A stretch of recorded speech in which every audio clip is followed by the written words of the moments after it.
Okay, so guys last time हमने cover किया था constant.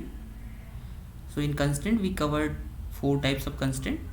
Basically we covered what is constraint, why we use constraint, why to use constraint, why to use constraint, which constraint when to use, कौन सा constraint कब use करना है, ये हमने चीज़ें पढ़ी थी. So initially we covered 4 constraint, that is primary key constraint. Second one we learn unique constraint. Third we learn check constraint. Then fourth we learn notional constraint. So far we covered these 4 types of constraint and some basic about the foreign key constraint. So why to use foreign key constraint, why we use foreign constraint, when to use foreign key constraint. So these basic constraint we learn about the foreign key. Okay, so today we will cover the entire foreign key constraint. Okay, how it works, how we create it, वो हम देखेंगे. सो जैसे कि अभी मैंने आपको बताया था कि why we use foreign key constant. तो इसमें हमने पढ़ा था कि to establish a relationship between the 2 tables. 2 tables से हमने जो रिलेशनशिप इस्टेब्लिश करना है, क्यों करना है ये मैंने आपको बताया था. To maintain the integrity of the database, to maintain the consistency of your database.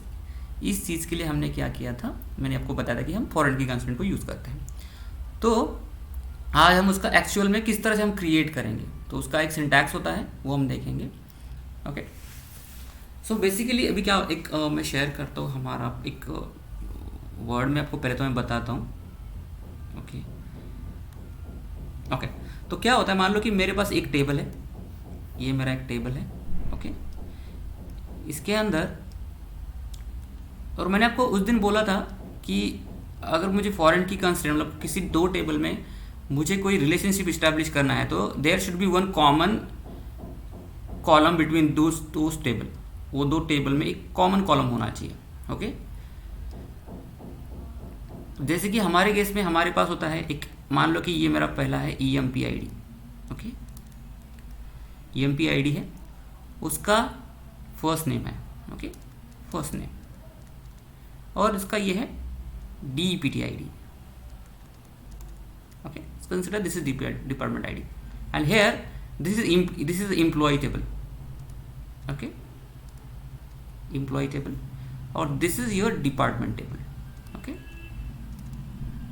अब क्या होता है कि मान लो यहाँ पे in this table, in this employee table I am storing the employees details like employee ID, first name and department ID. Then in this departments table I am storing the department related data, मतलब department की जो भी information है मैं इसमें store कर रहा हूँ. तो सपोज मैं इसमें क्या कर रहा हूँ कि डिपार्टमेंट आईडी, इसमें भी मेरा एक DEPT-ID कॉलम है. ओके, दिस इज अगेन, यहाँ पे मैं डिपार्टमेंट नेम लिख D name. Okay, D name, और इसका ये मैनेजर आईडी कर लेते हैं, उस डिपार्टमेंट का मैनेजर आईडी. ओके, नाउ अभी मैंने बोला था आपको कि how can we establish a relationship between the 2 tables? So by using a foreign key constraint. तो फर्स्ट फंडा क्या है, अगर आपको किसी भी 2 टेबल में फॉरेन की यूज करना है, तो first one, there should be one common column. तो in this case we have one common column, this department ID. यहाँ पे डिपार्टमेंट आईडी है और यहाँ पे भी department, this is the common column. इनका जो डेटा टाइप है, the data type of this both the columns is number, because department ID is a number type of data in which we store the number data. तो इसका जो data type है दोनों का, ये नंबर है. So this is the first criteria कि there should be common column. Okay, common column. और second क्या है, data type should be same होना चाहिए. Okay, this is the criteria. तो हमारे केस में दोनों में इसमें क्या हो रहा है, क्राइटेरिया मैच हो रहा है. ओके, नाउ अभी मान लो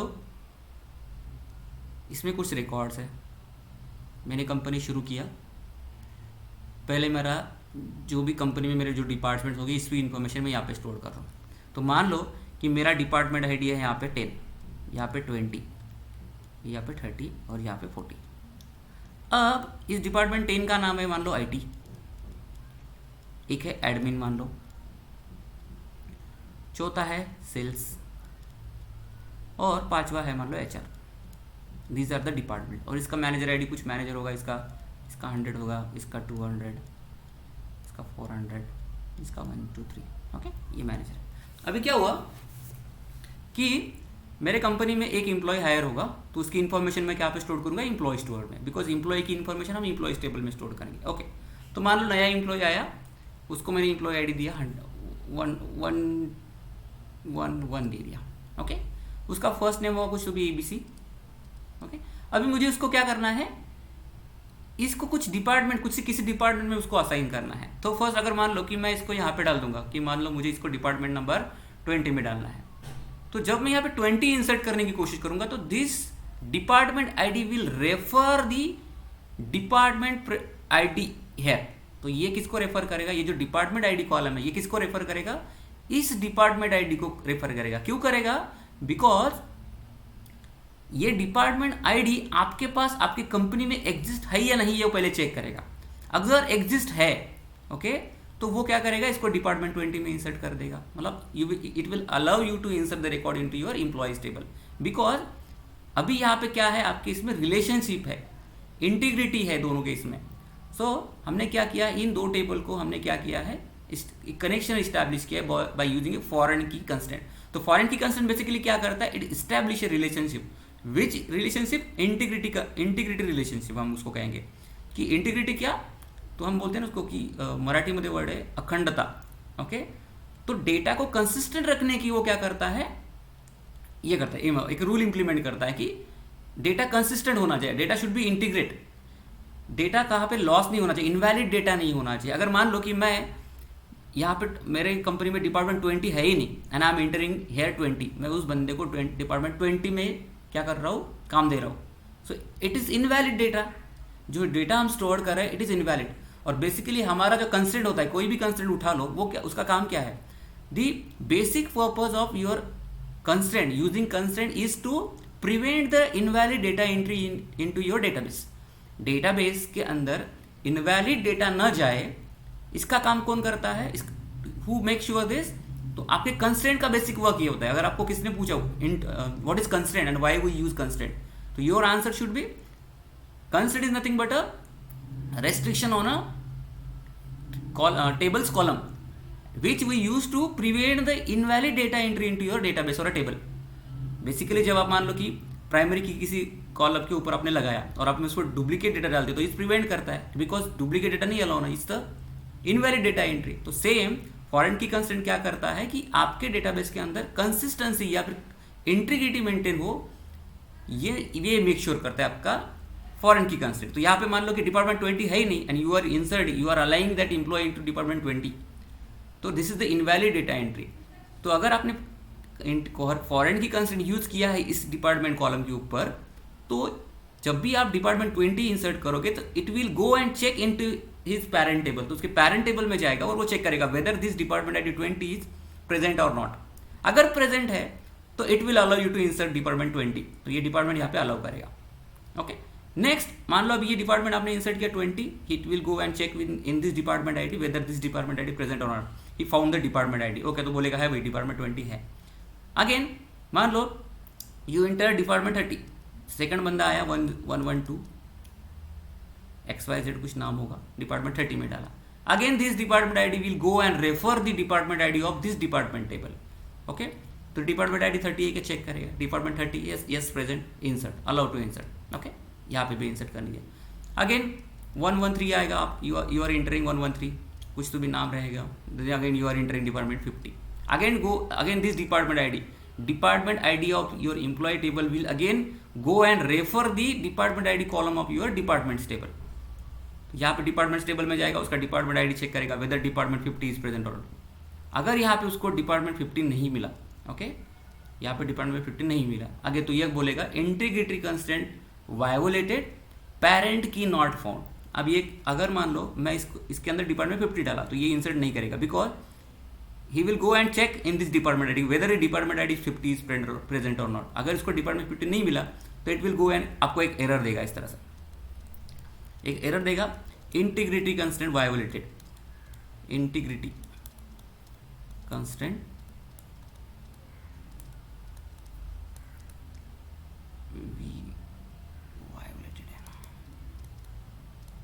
वायोलेटेड पेरेंट की नॉट फाउंड, पेरेंट की नॉट फाउंड। ओके, तो जब आपको ये डिपार्टमेंट आईडी 50 इस बंदे का नहीं मिलेगा इसके अंदर, डिपार्टमेंट टेबल के अंदर, तो ये एरर करेगा। क्या बोलेगा? इंटीग्रिटी कंस्ट्रेंट वायोलेटेड, बिकॉज आपने यहाँ पे इंटीग्रिटी कंस्ट्रेंट, यहाँ पे integrity constraint is nothing but a foreign key constraint, because foreign key constraint क्या करता है? It's ensure the integrity of your database, so that's why we called it as a integrity constraint as well. तो integrity constraint violated करके बोलेगा, यानी कि foreign key constraint violet हुआ है ऐसा बोलेगा, और वो बोलेगा पेरेंट की नॉट फाउंड। अब पेरेंट की नॉट फाउंड का मतलब क्या है? देखो, ये पेरेंट की नॉट फाउंड, पेरेंट की इन दिस क्या है कि जो 50 वैल्यू है आपकी, तो यहाँ पे उसको ये मिला ही नहीं, तो इट मीन्स वो जो 50 वैल्यू है इट्स अ की। और क्यों बोला है? Because in this department table आपका जो डिपार्टमेंट आईडी है ये पेरेंट की है, सॉरी प्राइमरी की है, बिकॉज मैंने आपको बोला था कि every table has a one primary key. जैसे इस एम्प्लॉय टेबल में department ID, sorry employee ID is a primary key, similarly department table में department ID is a primary key, इसके ऊपर प्राइमरी की होगा। ओके, सो दैट्स वाई वो क्या बोल रहा है कि इंटीग्रिटी कंस्ट्रेंट वायोलेटेड पेरेंट की नॉट फाउंड। पेरेंट की नॉट फाउंड मतलब ये जो 50 जो डिपार्टमेंट आईडी आप डाल रहे हो, it is not present in your department table. Okay, so this is the general idea of about आपका फॉरेन की कंस्ट्रेंट। अब हाउ एक्चुअल में इसको किस तरह से अपन इंप्लीमेंट करेंगे? तो मान लो अभी इसका कंस्ट्रेंट कैसे, मान लो कि अभी इसके अंदर पहले ये नहीं था, मान लो अभी इन दोनों टेबल के अंदर आपके रिलेशनशिप नहीं है। ओके, इन दोनों टेबल के अंदर आपकी रिलेशनशिप नहीं है, कंसिडर इट। तो अभी जब ये टेबल, पहले ये टेबल बना होगा आपका डिपार्टमेंट्स टेबल। ओके, तो पहले आपका डिपार्टमेंट्स टेबल बना। ओके, तो इसके अंदर आपने क्या किया? डिपार्टमेंट्स की इंफॉर्मेशन स्टोर कर दी। Now based on your departments table आपने क्या बनाया? एक एम्प्लॉय टेबल बनाया। अब इसके ऊपर इंटीग्रेट यानी कि ये फॉरेन की कंस्ट्रेंट कैसे लगा हुआ होगा उसका स्क्रिप्ट देखते हैं। जैसे कि मान लो अभी मैं क्या कर रहा हूँ, मैं एम्प्लॉयज टेबल बना रहा हूँ। ओके, तो मैं क्या लिखूंगा? क्रिएट, एक काम करते हैं, पहले हम ये डिपार्टमेंट टेबल बनाए, इसका स्क्रिप्ट कैसे होगा? क्रिएट टेबल, हम शॉर्ट नेम लगते हैं DEPT। ओके, हमारे केस में क्या है? 3 फील्ड है, तो इसमें रहेगा DEPT_ID। इसका डेटा टाइप रखा होगा उन्होंने नंबर। ओके, साइज कुछ तो भी 3 दिया होगा, फाइन। और इसको सॉरी इसके ऊपर हमने प्राइमरी की लगा दिया। ओके, प्राइमरी की, ठीक है। सेकंड हमारा क्या है? Department D name, D_name। इसका डेटा टाइप varchar2 रख देते हैं, साइज रख देते हैं 30, और डिपार्टमेंट नेम के ऊपर कोई कंस्ट्रेंट नहीं लगाते हैं, ठीक है। फिर हमारा आ गया मैनेजर, मैन ID, ठीक है। इसका नंबर रख देते हैं, कोई कंस्ट्रेंट नहीं रखते, सिंपल। ओके, ये हो गया आपका डिपार्टमेंट्स का स्क्रिप्ट डिपार्टमेंट टेबल बनाने के लिए। अब मुझे बनाना है, now this is my parent table. Okay, this is my parent table. Now let's create the script for the आपका एम्प्लॉयज टेबल। तो create table EMP। Okay, now पहला फील्ड क्या है? EMP ID, नंबर, साइज दे देते कुछ 3, इसका ये प्राइमरी की है, एम्प्लॉयज टेबल का primary key. Okay, fine. Now first name,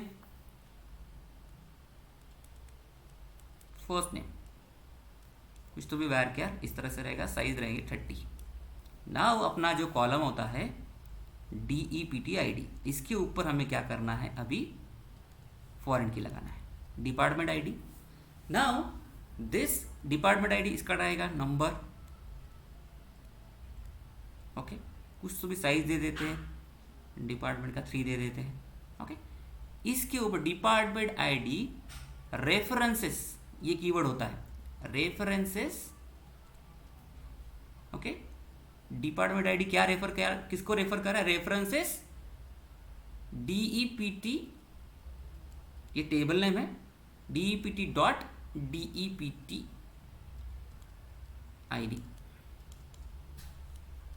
okay, so this is how we establish foreign key constant. तो फॉरेन की के अंदर ऐसा कोई फॉरेन की इस तरह से कोई कीवर्ड नहीं होता है। तो वो सिंपली एक कीवर्ड होता है references. Okay, so this is your foreign key constraint which we establish on your department ID column of your employee table. तो ये क्या बोल रहा है कि भाई this department ID column of your employee table is referencing the value of department ID of your department table. ये देखो department DEPT dot DEPT ID, मतलब डिपार्टमेंट टेबल का डीईपीटी आईडी के वैल्यू को ये रेफर कर रहा है. सिमिलरली यहीं पे देखा था हमने कि जब हमने यहाँ पे 20 डाला था तो when we insert 20 value, so it's going and referring the value of this column first. Department table के डिपार्टमेंट आईडी को पहले जाकर रेफर कर रहा है कि weather this department ID 20 is present in this column और नॉट. तो ये रेफर कर रहा है. तो यही हमने सिंटैक्स में भी लिखा है. सो हमने सिंटैक्स क्या लिखा कि डिपार्टमेंट आईडी मेरा कॉलम होगा जिसका नंबर डेटा टाइप होगा, उसके ऊपर मैंने क्या लगा रहा हूँ फॉरेन की कंस्ट्रेंट. और इस फॉरेन की कंस्ट्रेंट में हमने उसको बताया स्पेसिफिकली, मैं उसको स्ट्रक्चर्ड फॉर्मेट में बता रहा हूँ कि this department ID column of my employee table will refer the value of department ID column of my department table. So this is the my syntax. So this is the very easy concept. तो इससे क्या होगा कि यहाँ पे आपने ये जो फॉरेन की कंस्ट्रेंट अभी स्टैब्लिश किया, रिलेशनशिप स्टैब्लिश हुआ, उसके बाद जब आप इसके अंदर जब वैल्यू इंसर्ट करोगे एम्प्लॉयज टेबल के अंदर, तो this value will be consistent. ये पूरा कंसिस्टेंट डेटा रहेगा, इंटीग्रेट डेटा रहेगा, जिसमें कोई इनवैलिड डेटा एंट्री नहीं होगी. जो डिपार्टमेंट्स आपके पास है वही डिपार्टमेंट्स की इंफॉर्मेशन आप स्टोर कर पाओगे, इनवैलिड डेटा एंट्री नहीं होगी. So this is the syntax of your foreign key constraint. तो foreign key constraint basically we use to establish a relationship between the two tables to maintain the integrity of your database or your tables data. So this is the use of your foreign key constant. So अब जैसे कि ये column पे मैंने अभी क्या किया, foreign key constraint लगाया. सिमिलरली हो सकता है कि मुझे दूसरे किसी कॉलम पे और भी इंटीग्रिटी कंस्ट्रेंट, जैसे कि मान लो कि मेरे एम्प्लॉयज टेबल में यहाँ पे जैसे कि मैनेजर आईडी है. ओके, किसी तीसरा टेबल है. ओके, कोई तीसरा टेबल है जिसके अंदर मेरा मैनेजर आईडी स्टोर्ड है which is a primary key. Okay, मेरे एम्प्लॉयज टेबल में भी एक मैनेजर आईडी है. तो मैं ये भी कर सकता हूँ कि बाबा मेरे एम्प्लॉयज टेबल का जो मैनेजर आईडी है वो मेरे जो तीसरा जो भी कॉलम है XYZ उसके मैनेजर आईडी को रेफर करेगा बिफोर इंसर्टिंग. तो ये यहाँ पे जो भी वैल्यू हम इंसर्ट कर रहे हैं तो ये बिफोर इंसर्टिंग, इंसर्ट होने से पहले जाके रेफर कर रहा है इसके डिपार्टमेंट आईडी को.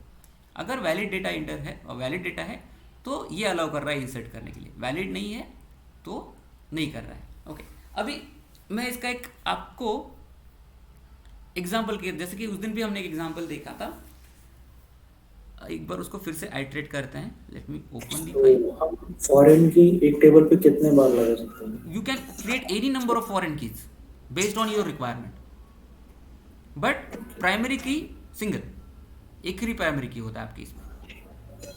Okay, but just keep in mind कि आपका जो क्राइटेरिया क्या है. ओके,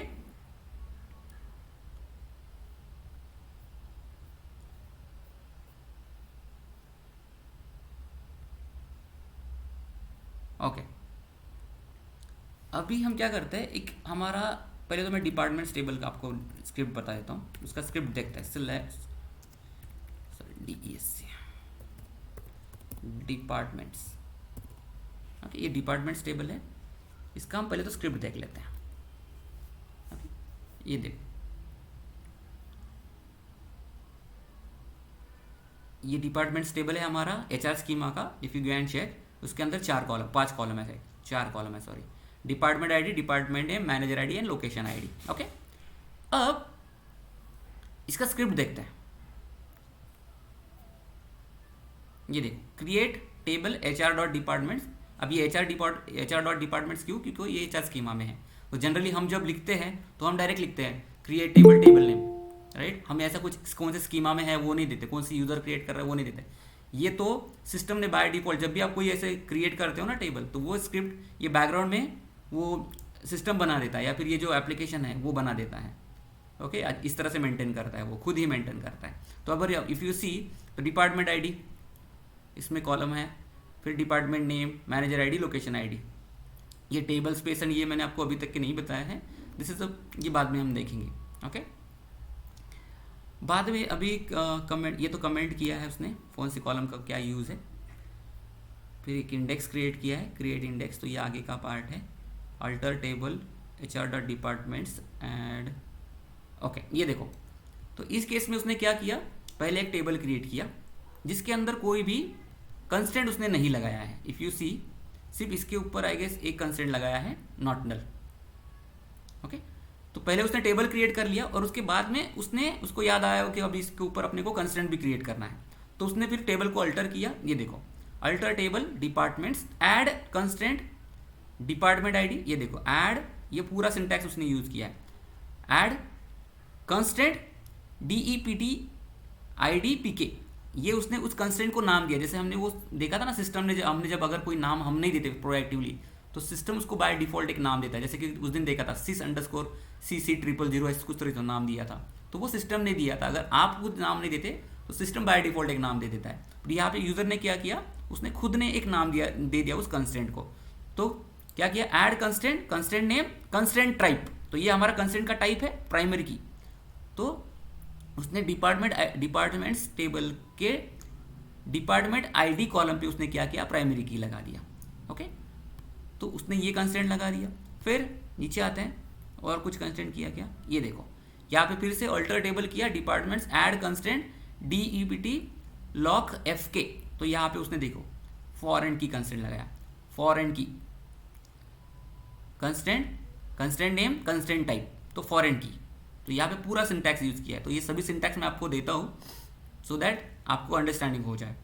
तो फॉरेन की लोकेशन आईडी, ओके, तो उसने क्या किया, references location ID of your location table. तो अगर आपने देखा होगा लोकेशन टेबल का डेटा, तो उसके अंदर लोकेशन आईडी है। तो आपका जो डिपार्टमेंट टेबल है उसके अंदर एक लोकेशन आईडी करके कॉलम है।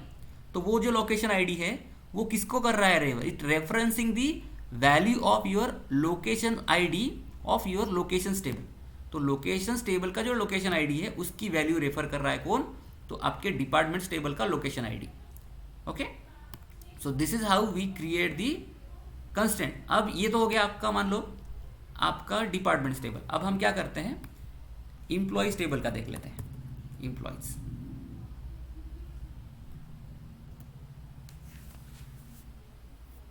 इसका स्क्रिप्ट देखते हैं। ये देखो, आपको मैंने अभी बताया था ना डिपार्टमेंट टेबल के अंदर एक लोकेशन आईडी होगा। ओके, इसके अंदर नहीं है, ठीक है। तो आपका ये एम्प्लॉय आईडी और ये आपका डिपार्टमेंट आईडी। तो इस डिपार्टमेंट आईडी के ऊपर आपने क्या किया होगा, देखो सिस्टम ने फॉरेन की लगाया होगा। तो how he implemented the foreign की, अब उसका स्क्रिप्ट देखते हैं। ये देखो, इसने कॉलम लेवल पे उसने कंस्ट्रेंट नहीं बनाया, उसने क्या किया है, टेबल लेवल पे बनाए हैं। तो ये जो दूसरा मेथड है, मतलब सॉरी बाद में किया है उसने, एक्चुअली अल्टर करके किया है। तो ये हो गया क्रिएट अल्टर, देखते नीचे, ये देखो, हाँ अल्टर में उसने एक ही इसमें किया है, alter table HR dot employees add constraint EMP salary, उसने यहाँ पे चेक कंस्टेंट लगाया। ये देखो सैलरी ग्रेटर दैन 0। अब ये सैलरी ग्रेटर दैन 0 कंडीशन क्यों डाला है, बिकॉज किसी का सैलरी माइनस में तो नहीं होगा ना, तो इसलिए वो चेक कर रहा है।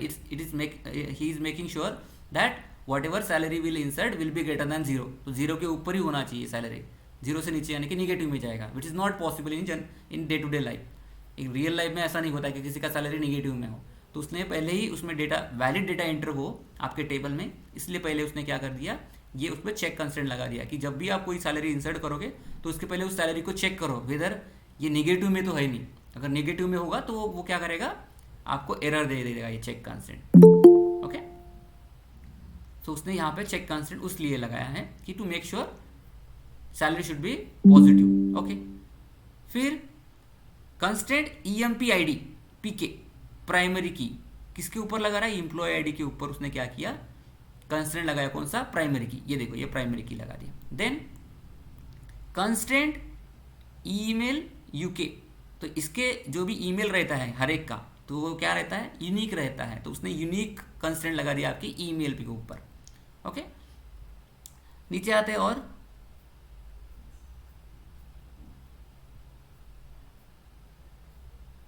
क्रिएट अल्टर, ये देखो alter table employees add constraint EMPDEPTFK, उसने उस फॉरेन की को क्या कर दिया, नाम दे दिया foreign key. Constraint, constraint name, constant type, और किस कॉलम पे आपको वो कंस्टेंट लगाना है उसका नाम। डिपार्टमेंट आईडी, रेफरेंसेस क्या रेफर कर रहा है, department ID of your department table. So this is how we create a foreign key constant. तो ये फॉरेन की कंस्टेंट हम इस तरह से उसने क्या किया, इम्प्लॉयड। तो इसमें आप उसने देखो यहाँ पे उसने क्या बताया कि मेरे इंप्लॉइज टेबल के डिपार्टमेंट आईडी कॉलम पे क्या है, ये जो डिपार्टमेंट आईडी है ये किसकी वैल्यूज को रेफर करेगा, it will refer the value of my department ID column of department table. Okay, so this is how we establish a relationship और we create a constant, foreign key constant. तो जैसे कि मैंने अभी आपको ये स्क्रिप्ट बताया है, तो एक तो मैंने आपको बोला कि शुरुआत में हमने जब देखा था कि we can create constraint by using two methods. First column level, तो कॉलम लेवल पे कैसा कौन सा है, तो ये जो मैंने आपको बताया है ये। ओके, तो जब भी हम कॉलम, यहाँ पे देखो हमने क्रिएट टेबल किया है, उसके बाद कॉलम, उसके बाद डायरेक्टली हम उस कंस्टेंट का नाम दे रहे हैं। ओके, यहाँ पे ये कंस्टेंट का टाइप दे रहे हैं हम, we are just directly going and saying कि इसके ऊपर प्राइमरी की रहेगा। इसके ऊपर हमने कोई नाम नहीं दिया, इस प्राइमरी की को नाम नहीं दिया है। अब यहाँ पे हमने नाम नहीं दिया तो इसका मतलब ये नहीं कि इसको कोई नाम नहीं है। अगर हमने कोई नाम नहीं दिया तो सिस्टम, डेटाबेस ऑटोमेटिकली उसको एक कोई तो भी नाम देता है खुद से। तो बट एक्चुअली अगर हमें खुद का नाम देना है इस कंस्ट्रेंट को, तो मेरा जो सिंटैक्स क्या रहेगा, ये देखो, अगर मुझे मान लो मुझे प्राइमरी की किसी कॉलम के ऊपर करना है क्रिएट, तो मैं क्या करता हूँ, मान लो कि ये एम्प्लॉई आईडी है, EMP_ID मेरा कॉलम है, उसका मैं डेटा टाइप दे दूंगा number. Okay, this is the full syntax of creating a constraint on a column. Column के ऊपर कंस्टेंट करने का फुल सिंटैक्स मैं आपको बता रहा हूँ। तो नंबर, मान लो मैंने उसका साइज दे दिया 3। ओके, अब मैं इसके ऊपर बोलूंगा कंस्टेंट। ओके, कंस्टेंट नेम, तो मैं इसको क्या कर दूंगा, EMP, कुछ भी नाम दे सकते हो आप आपके हिसाब से, EMP_PK, यानी कि primary key. Constant name, constant type, तो मैं उसको बोलूंगा टाइप क्या है मेरा, primary key. That's it. So this is my full syntax to create a constraint. तो जब भी आपको किसी कॉलम के ऊपर कंस्टेंट क्रिएट करना है तो you can use this syntax, और जस्ट ये आपने नहीं लिखा, ये इतना पार्ट आपने नहीं भी लिखा, इट्स फाइन। बट यहाँ पे क्या कर रहे हो, you are just giving the name to your constraint. तो आपने इस प्राइमरी की को क्या नाम दिया, EMP_PK, और उसको बताया कि दिस इज द कंस्टेंट। अगर ये दो चीज़ें आपने लिखी भी नहीं और सिर्फ प्राइमरी की लिखा, तो उसको समझ जाएगा वो कि this is the primary key. और फिर बाद में ये जो आपने नाम दिया है तो ये नहीं रहेगा, तो सिस्टम उसको कुछ तो भी ऐसे sys_C000 इस तरह से नाम देगा, वो सिस्टम बाय डिफॉल्ट कर लेता है। बट इन दिस केस अगर हमने फुल सिंटैक्स यूज किया तो हम इस तरह से करेंगे, कंस्टेंट नेम, कंस्टेंट टाइप। यही हमने यहाँ पे देखा, ये देखो ये तो अल्टर किया है, तो constant name, constant type. Okay, constant name, constant type. तो यही होता है आपका syntax. Okay, now foreign keys अपन सेम का बघितले. हाँ, फॉरेन की के लिए भी सेम सिंटैक्स एक ही है, कंस्टेंट नेम, कंस्टेंट टाइप। और जिस किसी कॉलम के ऊपर अगर आपको अल्टर कर रहे हो तो उसका कॉलम लेना पड़ेगा। बट अगर आप directly at the time of table creation अगर आप ये कर रहे हो, ओके, तो फिर आपको इस तरह से देना पड़ेगा। जब आपने टेबल क्रिएट कर रहे हो, क्रिएट टेबल, तो इस केस में आप इस तरह से दोगे हर एक कॉलम के ऊपर। बट आप अल्टर करोगे तो उस केस में सिंटैक्स अलग हो जाएगा, तो आपको प्रैक्टिस करना पड़ेगा। तो जैसे अगर ये देखो, यहाँ पे उसने क्या किया, यहाँ पे देखो उसने क्या किया, अभी हमने ऊपर एक देखा था प्राइमरी की उस तरह किस तरह से क्रिएट किया।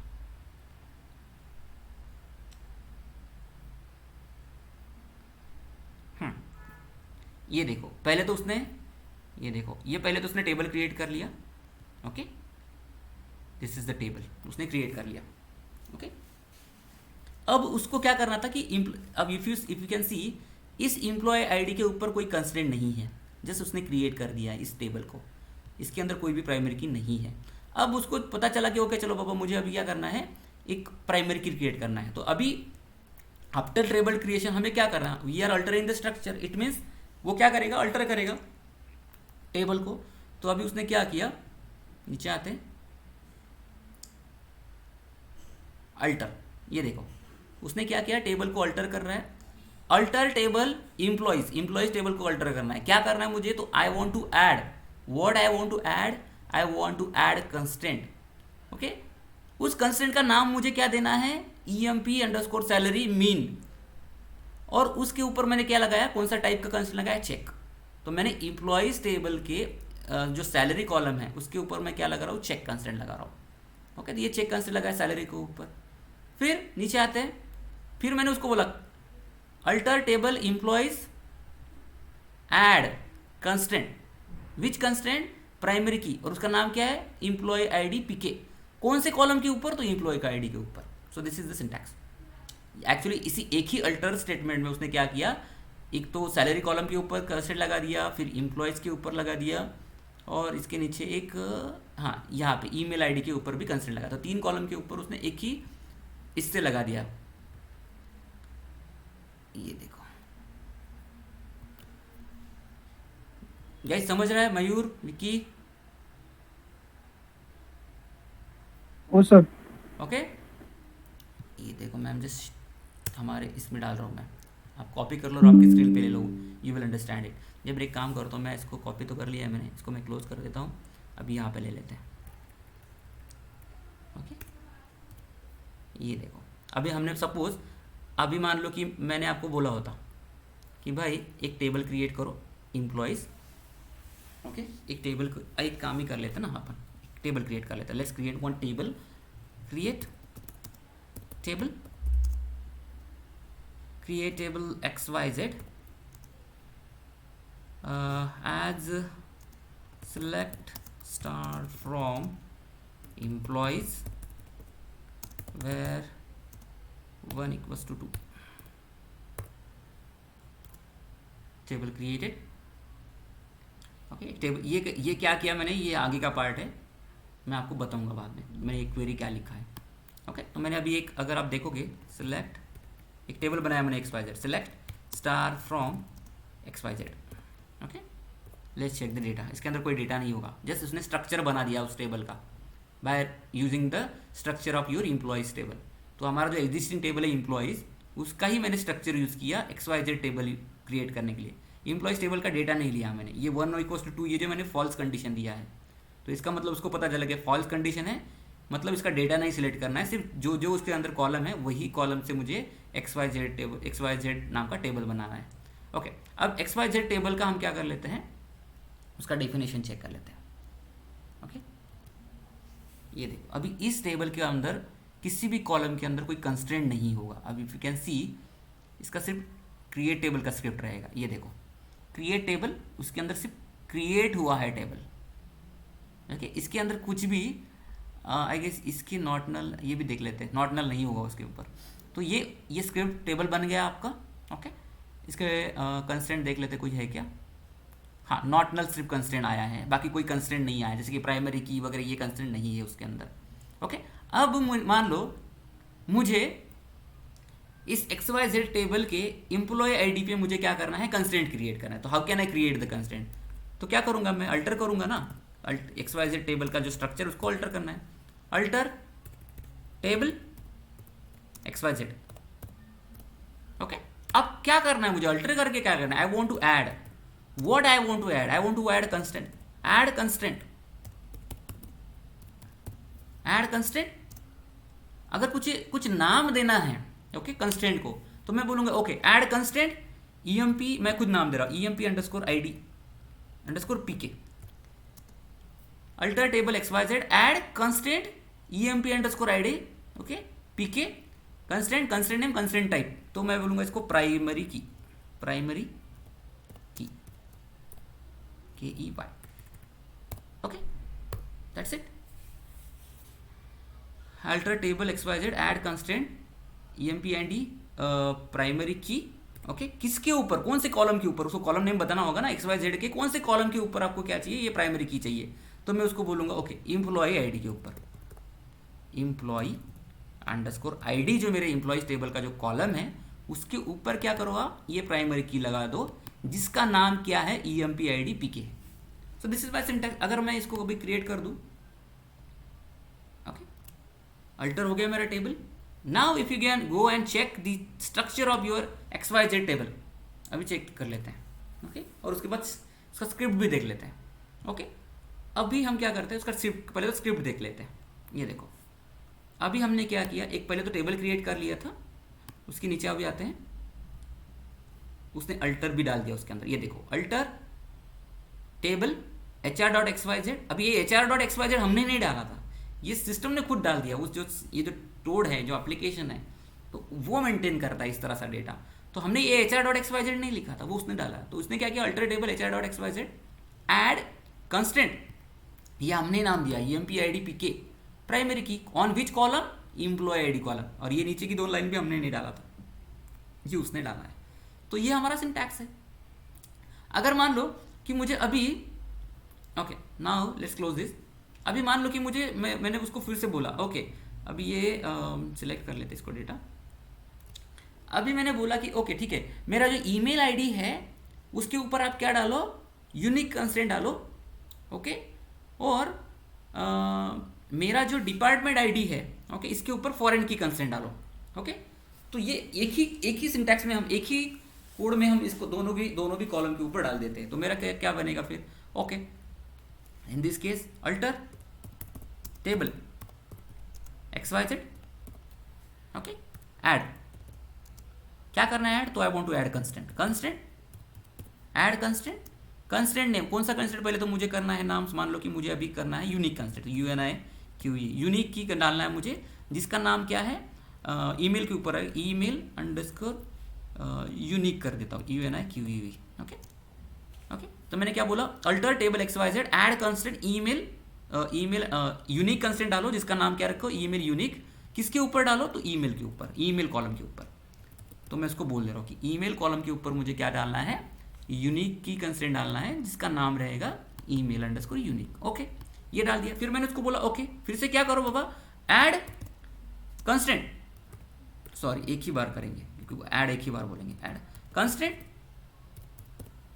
ओके। अभी मैंने क्या बोला, दूसरा डिपार्टमेंट आईडी के ऊपर मुझे क्या डालना है, फॉरेन की कंस्टेंट डालना है, ओके, ऐड कंस्टेंट। तो मैं कौन सा डालना है, फॉरेन की, फॉरेन INGN, फॉरेन की, ओके। उसका नाम मैं कुछ भी दे देता हूँ। तो फॉरेन की डालना है, उसका नाम देखो DEPT_FK, मतलब फॉरेन की, ओके।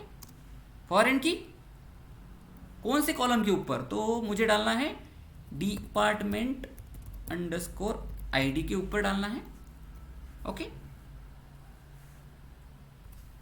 किसको रेफर करेगा, okay, department ID foreign key, तो ये डिपार्टमेंट आईडी किसको रेफर करेगा, तो it will references the value of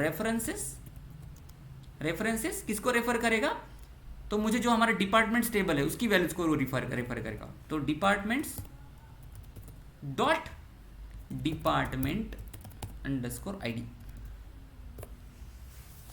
okay. कुछ तो भी सिंटैक्टिकल मिस्टेक है हमारी। रेफरेंसेस ये एक दिख रहा है, क्या बोल रहा है ये, exception allocate add constraint, okay. ये इसका सिंटैक्स देख लेते हैं हम, ऊपर का ये हमने किया ना इधर, ये देखो सिंटैक्टिकल गड़बड़ है हमारी, primary key using,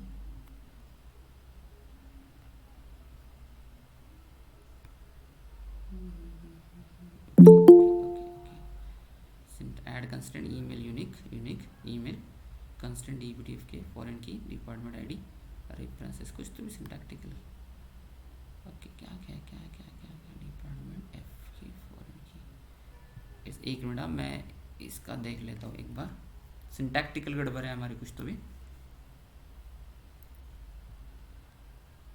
script, okay,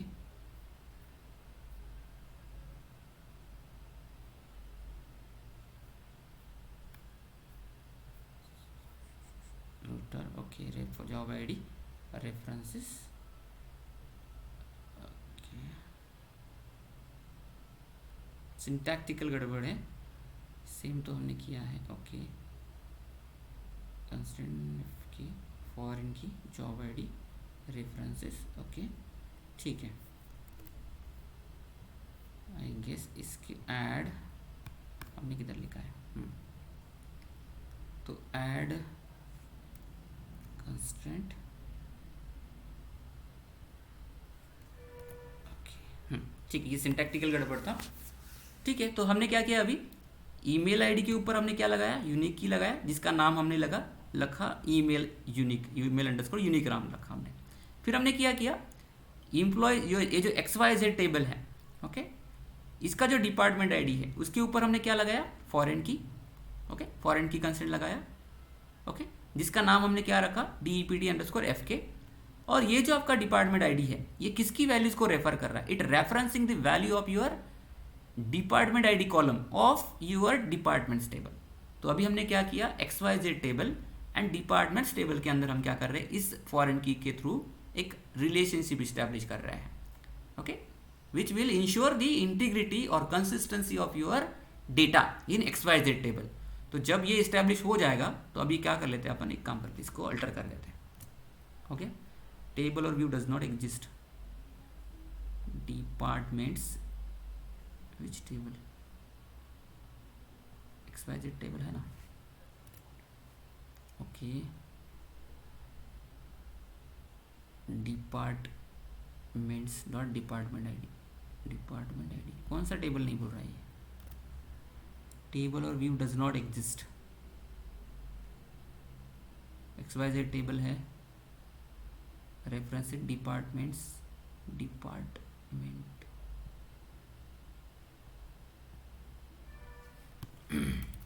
departments table तो है,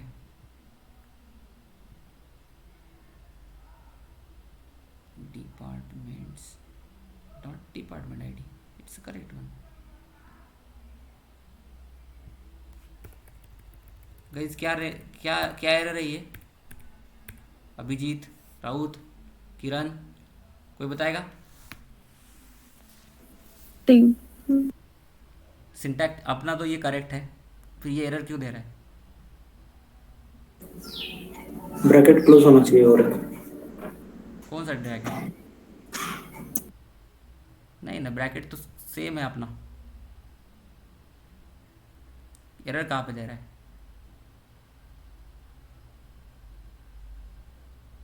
references departments dot department ID, दूसरे टेबल में अवेलेबल नहीं है डेटा। डिपार्टमेंट आईडी है ना, डिपार्टमेंट्स में डिपार्टमेंट आईडी है ना। टेबल और व्यू डज नॉट एग्जिस्ट बोल रहा है, कौन सा टेबल? अल्टर टेबल, XYZ भी टेबल है और सिंटैक्टिकल भी हम लिख रहे हैं करेक्ट। और इनकी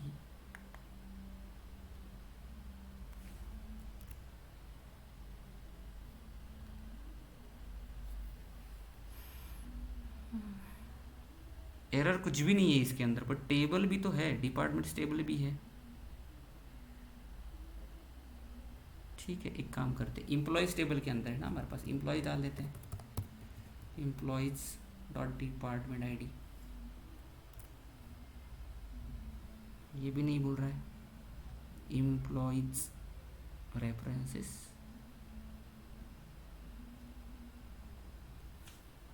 कुछ तो भी। ओके, इसके अंदर है ना गाइस, ऑलरेडी ये जो हमारे जो HR स्कीमा में जो है ना एम्प्लॉयज़ टेबल है और डिपार्टमेंट्स टेबल है, इसके ऑलरेडी जो कॉलम है वो कोई तो भी रेफ़र हो रहा है, बट ऐसा होता नहीं है। एक मिनट में फिर से क्या कर लेता हूँ, इसका सिंटैक्स लेता हूँ। तो एम्प्लॉयज़ का एम्प्लॉयज़, सॉरी, ठीक है, स्क्रिप्ट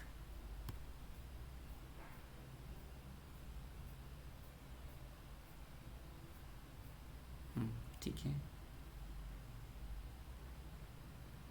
एक काम करते हैं, अभी ये पूरा का पूरा जैसे कि एक ही इसमें है ना, ठीक है, उठा लो, disclose it, drop the table, drop table XYZ, ठीक है, ड्रॉप कर दिया। Now let's again create it, create कर देते हैं, क्रिएट किया। नाउ अल्टर करते हैं, अभी इसको हटा दो, अल्टर करते हैं, अल्टर इसको करते हैं XYZ, okay okay okay okay, ठीक है। Now let's execute this one. Name already use by an existing constraint, okay. अब ये देखो, ये जो हमने नाम दिया है EMP_DEPTFK, ये EMP जॉब FK, तो ये जो नाम है तो ये ऑलरेडी यूज़ है। ये जो यूनिक कंस्टेंट, ये जो कंस्टेंट को हमने नाम दिया है, तो ये पहले ही किसी कंस्टेंट ने यूज़ किया। तो पहले कौन से कंस्टेंट, जो एम्प्लॉयज़ टेबल है आपका, उसके अंदर ये नाम ऑलरेडी यूज़ हुए हैं। तो कीप इन माइंड कि हर एक कंस्टेंट को यूनिक नाम होता है। जब भी आप कंस्टेंट क्रिएट करते हो तो नेम शुड बी यूनिक।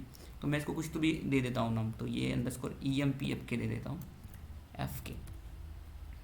फिर ये EMP, इसको नहीं, EMP प्राइमरी की है ना, फॉरेन की, ओके हाँ ठीक है, FK। देन कंस्टेंट रेफरेंस, तो इसको भी मैं EMP जॉब FK कर देता हूँ, ठीक है, इसको ये नाम दे दिया। और कोई कंस्टेंट EMPFK, इसके अंदर भी वही दे देता हूँ, ठीक है। Now let's try to create,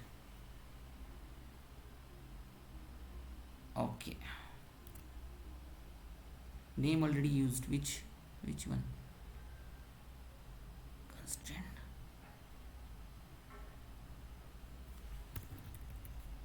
ABC,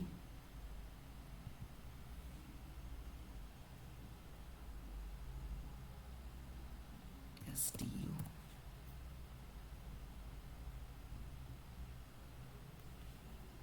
MNO,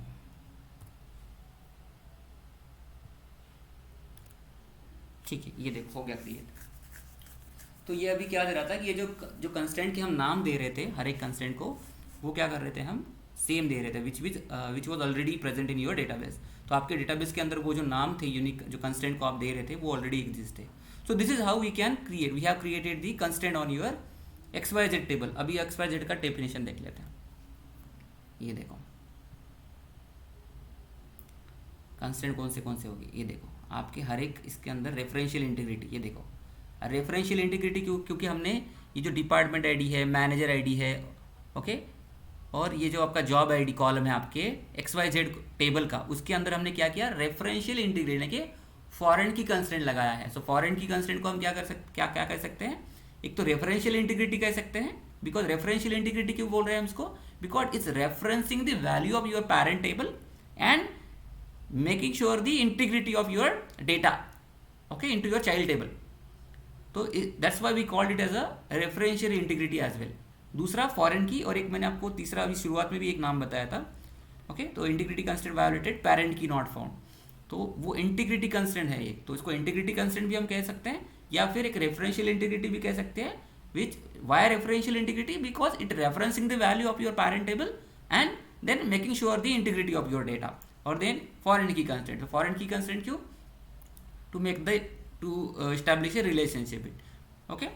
सो यहाँ पे देखो, ये 3 कॉलम पे हमने फॉरेन की लगाया है। अभी जो हमने अल्टर चलाया उसके ऊपर, ईमेल के ऊपर हमने क्या लगाया था, यूनिक कंस्टेंट लगाया था।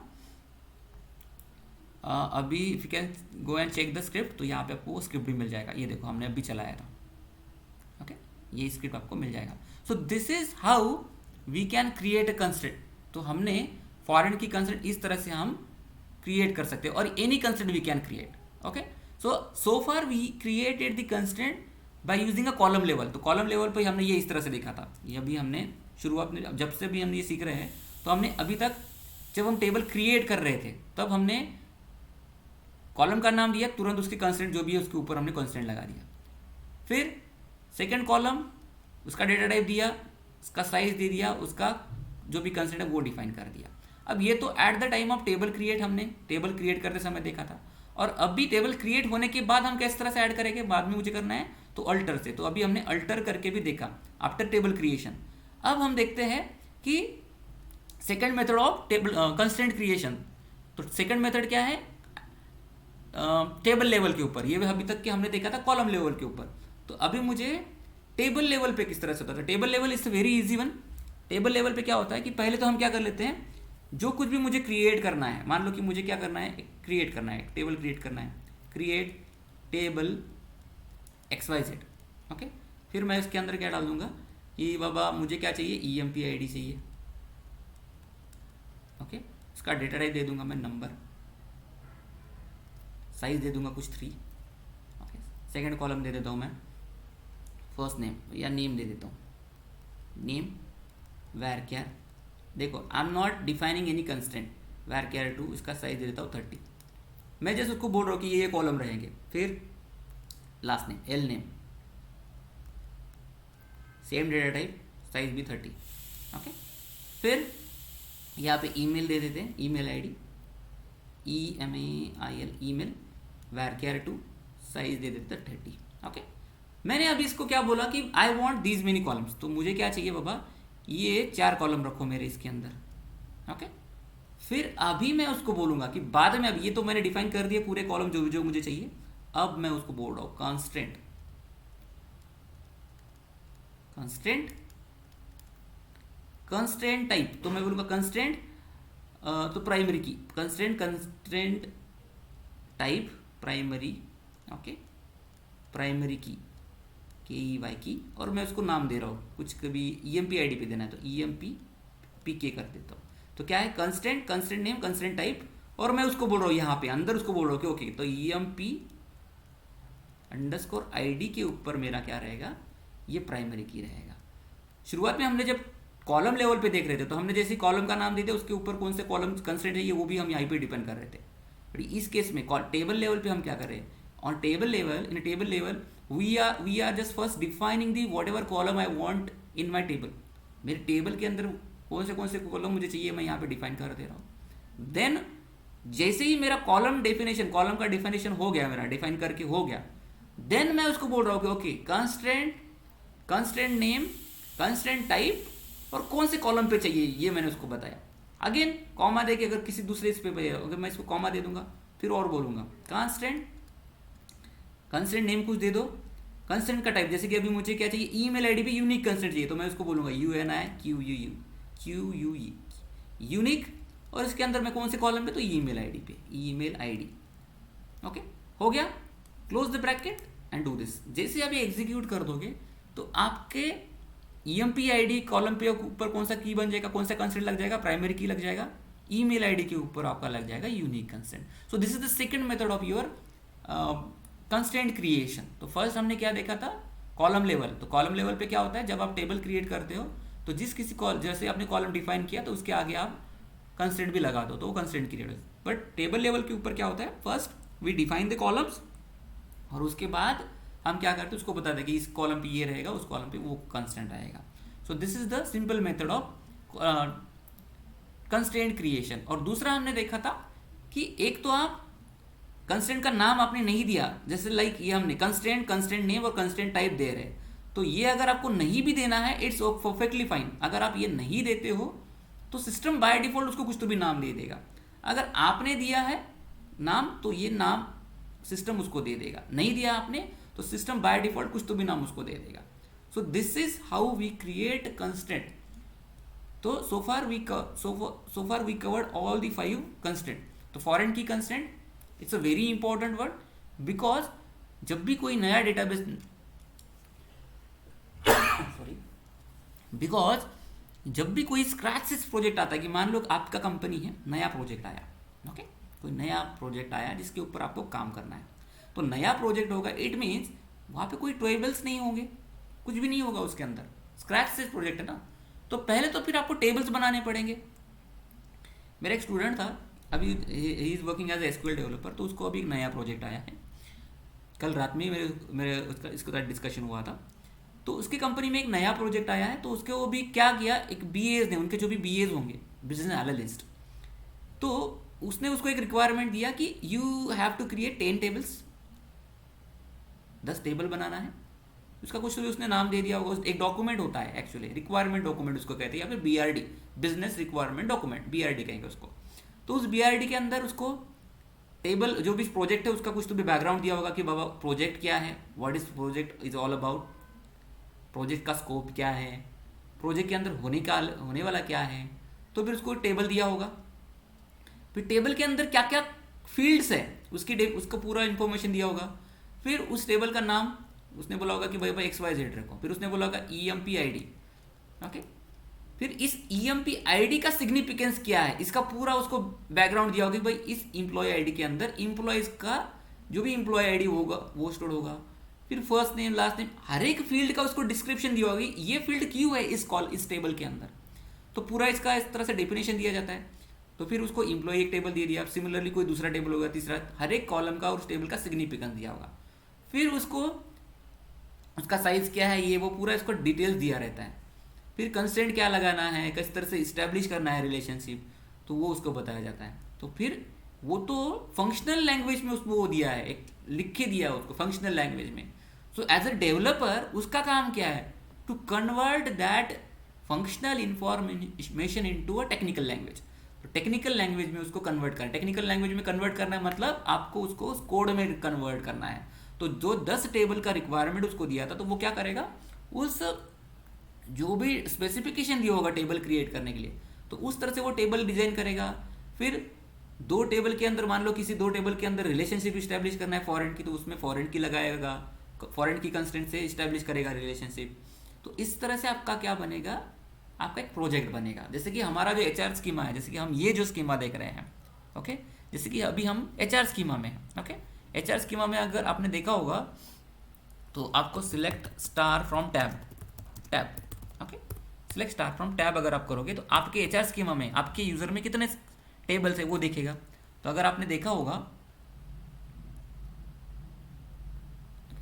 ये फॉरगेट अबाउट दीज टेबल, ये कुछ नहीं होता, ये बात ये सिस्टम ने क्रिएट किए हुए हैं। तो अगर आपने देखा होगा, ये देखो कंट्रीज करके एक टेबल है, डिपार्टमेंट्स करके टेबल है, एम्प्लॉयज करके टेबल है, एम्प्लॉयज ये तो हमने बनाया है, EMP_ व्यू ये एक व्यू है, तो ये हमने सीखा नहीं। जॉब्स करके एक है, जॉब हिस्ट्री करके है, लोकेशन और रीजन, तो इतने टेबल्स बनाए हैं। और इफ़ यू कैन सी, अगर आप सबका स्क्रिप्ट देखोगे, अब आप क्या करो एज एन असाइनमेंट, पहले तो आप हर एक टेबल का स्क्रिप्ट देख लो, आपके जो HR स्कीमा है उसके अंदर का।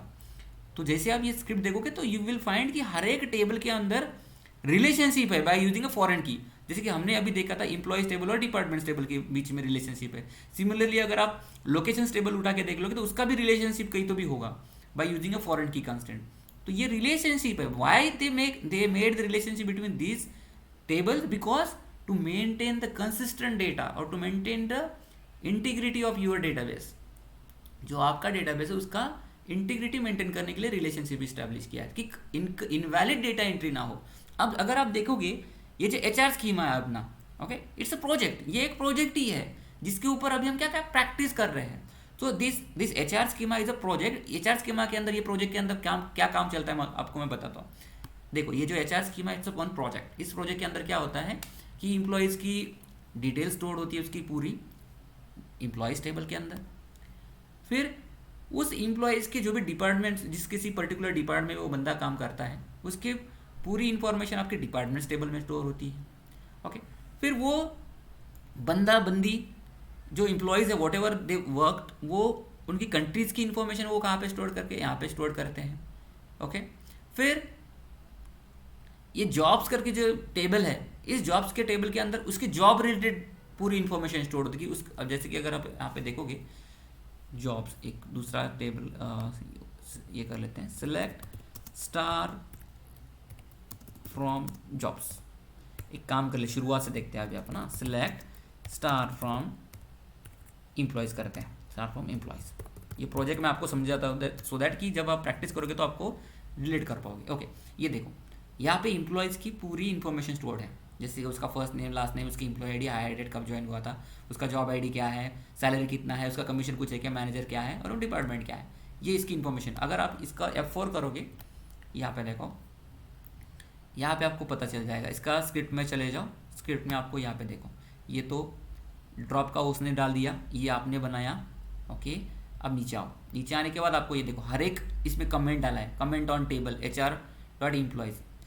अब यह देखो उसने दिला एम्प्लॉयज टेबल कंटेन्स 107 रिकॉर्ड, उसने बोला रेफरेंसेस विथ डिपार्टमेंट्स, तो उसने ये भी बोला ये किसके साथ रेफर कर रहा है, डिपार्टमेंट्स के साथ भी रेफर कर रहा है, पेरेंट की वो इंटीग्रिटी कंस्ट्रेंट या फिर फॉरेन की लगाया हुआ, तो डिपार्टमेंट्स टेबल के साथ भी रेफर कर रहा है ये कुछ वैल्यूज़, जॉब्स के साथ की जॉब्स टेबल जो आपका उसके साथ भी रेफर कर रहा है, जॉब हिस्ट्री के साथ भी रेफर कर रहा है, कंटेल्स सेम सेल्फ रेफरेंस। अब ये सेल्फ रेफरेंस क्या है ये आगे मैं बताऊंगा।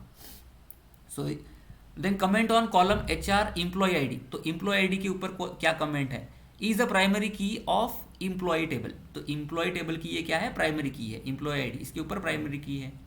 फिर कौन से टेबल, फर्स्ट नेम पे, first name of the employee a not null column, तो इसने क्या बोला फर्स्ट नेम है एम्प्लॉय का and it's a not null column, तो इसके अंदर क्या आएगा, नॉट नहीं जाएगा। ओके फिर से लास्ट नेम के बारे में, लास्ट नेम ऑफ द, तो ये पूरा डिस्क्रिप्शन उसने बता दिया है आपका कि हर एक कॉलम का सिग्निफिकेंस क्या है उस टेबल के अंदर। ओके सिमिलरली और भी कुछ इंफॉर्मेशन दी है। ओके तो दिस इज, जब आपको कोई प्रोजेक्ट बनाना है, कोई टेबल बनाना है, तो इसी तरह से आपको भी क्या आएगा, BRD आएगा जिसके अंदर आपको पूरी इंफॉर्मेशन दी जाएगी। तो ये तो हो गया आपके एम्प्लॉयज टेबल के बारे में। सर अभी आते हैं डिपार्टमेंट्स। ओके डिपार्टमेंट्स टेबल का देख लेते हैं, सॉरी डिपार्टमेंट्स। ओके स्क्रिप्ट में जाओ, यहाँ पे देखो टेबल बनाया है, ये comment on departments table that shows details of the departments where employee work, तो ये डिपार्टमेंट्स टेबल क्या करता है, it shows the details of the department where the employee works, contain 27 rows references with locations, तो ये जो departments table है ये किसके साथ रेफर करता है, लोकेशंस टेबल के साथ इसका रिलेशन है, एम्प्लॉयज टेबल के साथ रिलेशन है, जॉब हिस्ट्री टेबल के साथ इसका रिलेशन है। Comment on department ID, primary key column of the departments table, तो इस तरह से हर एक कॉलम का क्या करता है उसने, और टेबल्स का उसने डिस्क्रिप्शन दिया है। सिमिलरली डिपार्टमेंट्स के साथ उसके बाद हम क्या देख लेते हैं, जॉब्स देख लेते हैं। जॉब्स तो जॉब रिलेटेड इन्फॉर्मेशन, ये देखो जॉब रिलेटेड इन्फॉर्मेशन क्या क्या है, जॉब आईडी क्या है, उसका जॉब टाइटल क्या है, मिनिमम सैलरी क्या है उस जॉब रोल की, जॉब आईडी की, और मैक्स सैलरी क्या है, ये इन्फॉर्मेशन स्टोर्ड है। इफ़ यू कैन सी, ये देखो उसके टेबल की इन्फॉर्मेशन यहाँ पे स्टोर्ड है कि क्या क्या काम है। तो उसने बोला jobs table with job titles and salary ranges contains 9 rows, references with employees and job history table, और हर एक कॉलम का क्या सिग्निफिकेंस है। तो सिमिलरली इस तरह से ये क्या करता है, ये हमारा HR प्रोजेक्ट। तो जॉब हिस्ट्री के इसमें क्या होगा, फिर जो एम्प्लॉय ने छोड़ दिए, जो एम्प्लॉय छोड़ गया होगा, जिसने कंपनी छोड़ दिया, रिजाइन कर दिया, तो उसकी जैसे ही उस एम्प्लॉय ने जॉब छोड़ दिया तो उसकी हिस्ट्री, उसका जो भी हिस्ट्री रहेगा, उसका जो भी जॉब का डिटेल्स रहेगा वो जॉब हिस्ट्री टेबल में चला जाएगा। तो जॉब हिस्ट्री टेबल में आपको जो एम्प्लॉय छोड़ के गए हैं उसकी इन्फॉर्मेशन मिलेगी। जॉब हिस्ट्री देख लेते हैं। तो अभी एक और फंडा बताता हूँ, ये देखो जॉब हिस्ट्री, एम्प्लॉय आईडी किसने छोड़ा है, उसका स्टार्ट डेट क्या था, एंड डेट है उसका, जॉब आईडी है, उसका डेजिग्नेशन क्या था, उसका कौन से डिपार्टमेंट में था, ये पूरी इन्फॉर्मेशन उसने क्या किया, जॉब हिस्ट्री टेबल में स्टोर किया।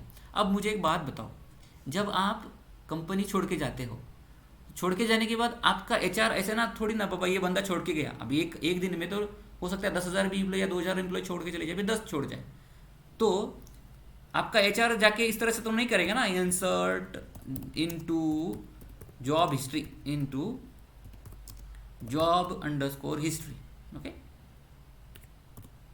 History, okay job history values. अब 10 एम्प्लॉय छोड़ के गए तो वो थोड़ी ऐसे करके बैठेगी कि एम्प्लॉय आईडी डालो, फिर कॉमा देगी, फिर से आपका स्टार्ट डेट देख के डालेगी दूसरे सिस्टम में, फिर तीसरा ऐसे कुछ तो वैल्यू डालेगी, इस तरह से तो नहीं करती बैठेगी ना। तो ये जो पूरा काम होता है इट्स ऑटोमेटेड वर्क। तो ये ऑटोमेटेड वर्क मतलब क्या होता है, एक प्रोसीजर लिखा होता है, ये हम आगे लिखेंगे। तो वो प्रोसीजर क्या करता है, जैसे ही एंड डेट आपके किसी कॉलम में कोई टेबल होगा जिसके अंदर एंड डेट आया, जैसे ही एंड डेट इंटर हो गया तो ये जॉब, ये जो job column, job history table है, इसके अंदर आपके जितने भी बंदे ने छोड़ा होगा ऑटोमेटिकली इसके अंदर ये डेटा इंसर्ट हो जाता है। तो बैकग्राउंड में एक प्रोसीजर लिखा होता है, वो प्रोसीजर ये इंसर्ट का काम करता है, ये आप नहीं, HR नहीं मैन्युअली इंसर्ट करते बैठेगा, एक प्रोसीजर लिखा हुआ है जिसके अंदर जैसे ही एंड डेट इंसर्ट हो गया तो आपके जो भी एम्प्लॉय छोड़ के गया उसकी पूरी की पूरी इन्फॉर्मेशन जॉब हिस्ट्री टेबल में चली जाएगी। सो दिस इज ऑटोमेटेड वर्क। तो ये कोई इस टेबल में मैन्युअली कोई इंसर्ट नहीं करता है। तो ये ये जो टेबल क्या करता है, जॉब हिस्ट्री, इसके अंदर आपके इम्प्लॉयज़ की जॉब की हिस्ट्री स्टोर होती है। तो जो भी उसने काम किया, कहाँ कब ज्वाइन किया था, कब छोड़ा, सैलरी क्या था, कौन से डिपार्टमेंट में था। ये देखो comments on table, table that stores job history of the employee. If an employee changes the departments within the job और changes jobs within the department, new records get inserted into the table with old job information of the employee contains a complex primary key prime. अब ये complex मैं आगे बताऊंगा आपको। तो ये देखो, ये टेबल क्या करता है, कब स्टोर करता है ये इन्फॉर्मेशन। ये टेबल अगर मान लो कोई इंप्लॉई पहले डिपार्टमेंट 60 में था, बाद में डिपार्टमेंट चेंज किया, डिपार्टमेंट 70 में गया, तो वो क्या करेगा, उसकी पूरी इन्फॉर्मेशन उठाएगा और department history job history table में उठा के डाल देगा। दूसरे और कब डालेगा कि अगर उसने जॉब चेंज किया तो, ओके, यानी कि छोड़ के गया, तब भी वो क्या करेगा, उस हिस्ट्री टेबल में जाके स्टोर करेगा। सो this is how this project is all about. तो आपका ये जो प्रोजेक्ट है इस तरह से। फिर लोकेशंस के अंदर कुछ जो भी डिटेल्स स्टोर करके रखा होगा, कस्टमर जो भी एम्प्लॉयज है उसकी लोकेशन की, या फिर कंपनीज के डिपार्टमेंट्स की लोकेशन रहेगी। सो this is how the HR schema का जो प्रोजेक्ट है हमारा इज ऑल अबाउट। तो आप क्या करो, हर एक जितने भी टेबल्स है आपके HR स्कीमा में, उसका डेफिनेशन देखो कि हर एक टेबल का सिग्निफिकेंस क्या है, उसके कॉलम का सिग्निफिकेंस क्या है। सो यू विल अंडरस्टैंड, आप इस प्रोजेक्ट को रिलेट कर पाओगे। और कंपनी के अंदर भी इसी तरह से होता है। आपको पहले तो प्रोजेक्ट क्या है हमारा, हर एक मेरे प्रोजेक्ट में कितने टेबल्स है, उस टेबल के अंदर क्या स्टोर्ड है, ओके। मुझे कोई काम आया, ओके, तो मैं उसको किस तरह से फिर करूँगा, क्योंकि आपको लॉजिक भी तो बिल्ड करना है ना कि बाबा मुझे क्या करना होगा, इसकी इन्फॉर्मेशन फ्लो कैसे है मेरे प्रोजेक्ट का। जैसे कि ये अभी एक प्रोजेक्ट की कंपनी ने एम्प्लॉय ने डिपार्टमेंट चेंज किया, तो ऑटोमेटिकली वो प्रोसीजर रन हो रहा है और जॉब हिस्ट्री में डेटा डाल रहा है। तो this is a flow, okay. तो ये फ्लो किस तरह से होता है, ये आपको पहले तो देखना है। जब भी आप ऐसा ज्वाइन होगी नए प्रोजेक्ट में, तो आपको ये पूरी चीज़ें देखनी है कि कितने टेबल्स हैं, किस तरह से डेटा फ्लो हो रहा है, हर एक टेबल का सिग्निफिकेंस क्या है, कहाँ पे प्राइमरी की है, कहाँ पे इंटीग्रिटी कंस्ट्रेंट कैसे मेंटेन हुआ है, ये चीज़ें आपको देखनी है। सो आई होप कि आपको ये अंडरस्टैंड हुआ होगा। Vicky, Mayur, Pavan, Abhi, Sushant, yes. Okay. So far we covered with the constant. तो हमारा कंस्टेंट अभी खत्म हो चुका है। खत्म मतलब creation part, okay. Creation part अभी हमारा खत्म हो चुका है। मैंने अभी देखो अभी हमने क्या सीखा कि कंस्टेंट क्या होता है, कैसे क्रिएट करना है। So we can create by using 2 methods. First one column level, second हमने देखा था टेबल लेवल।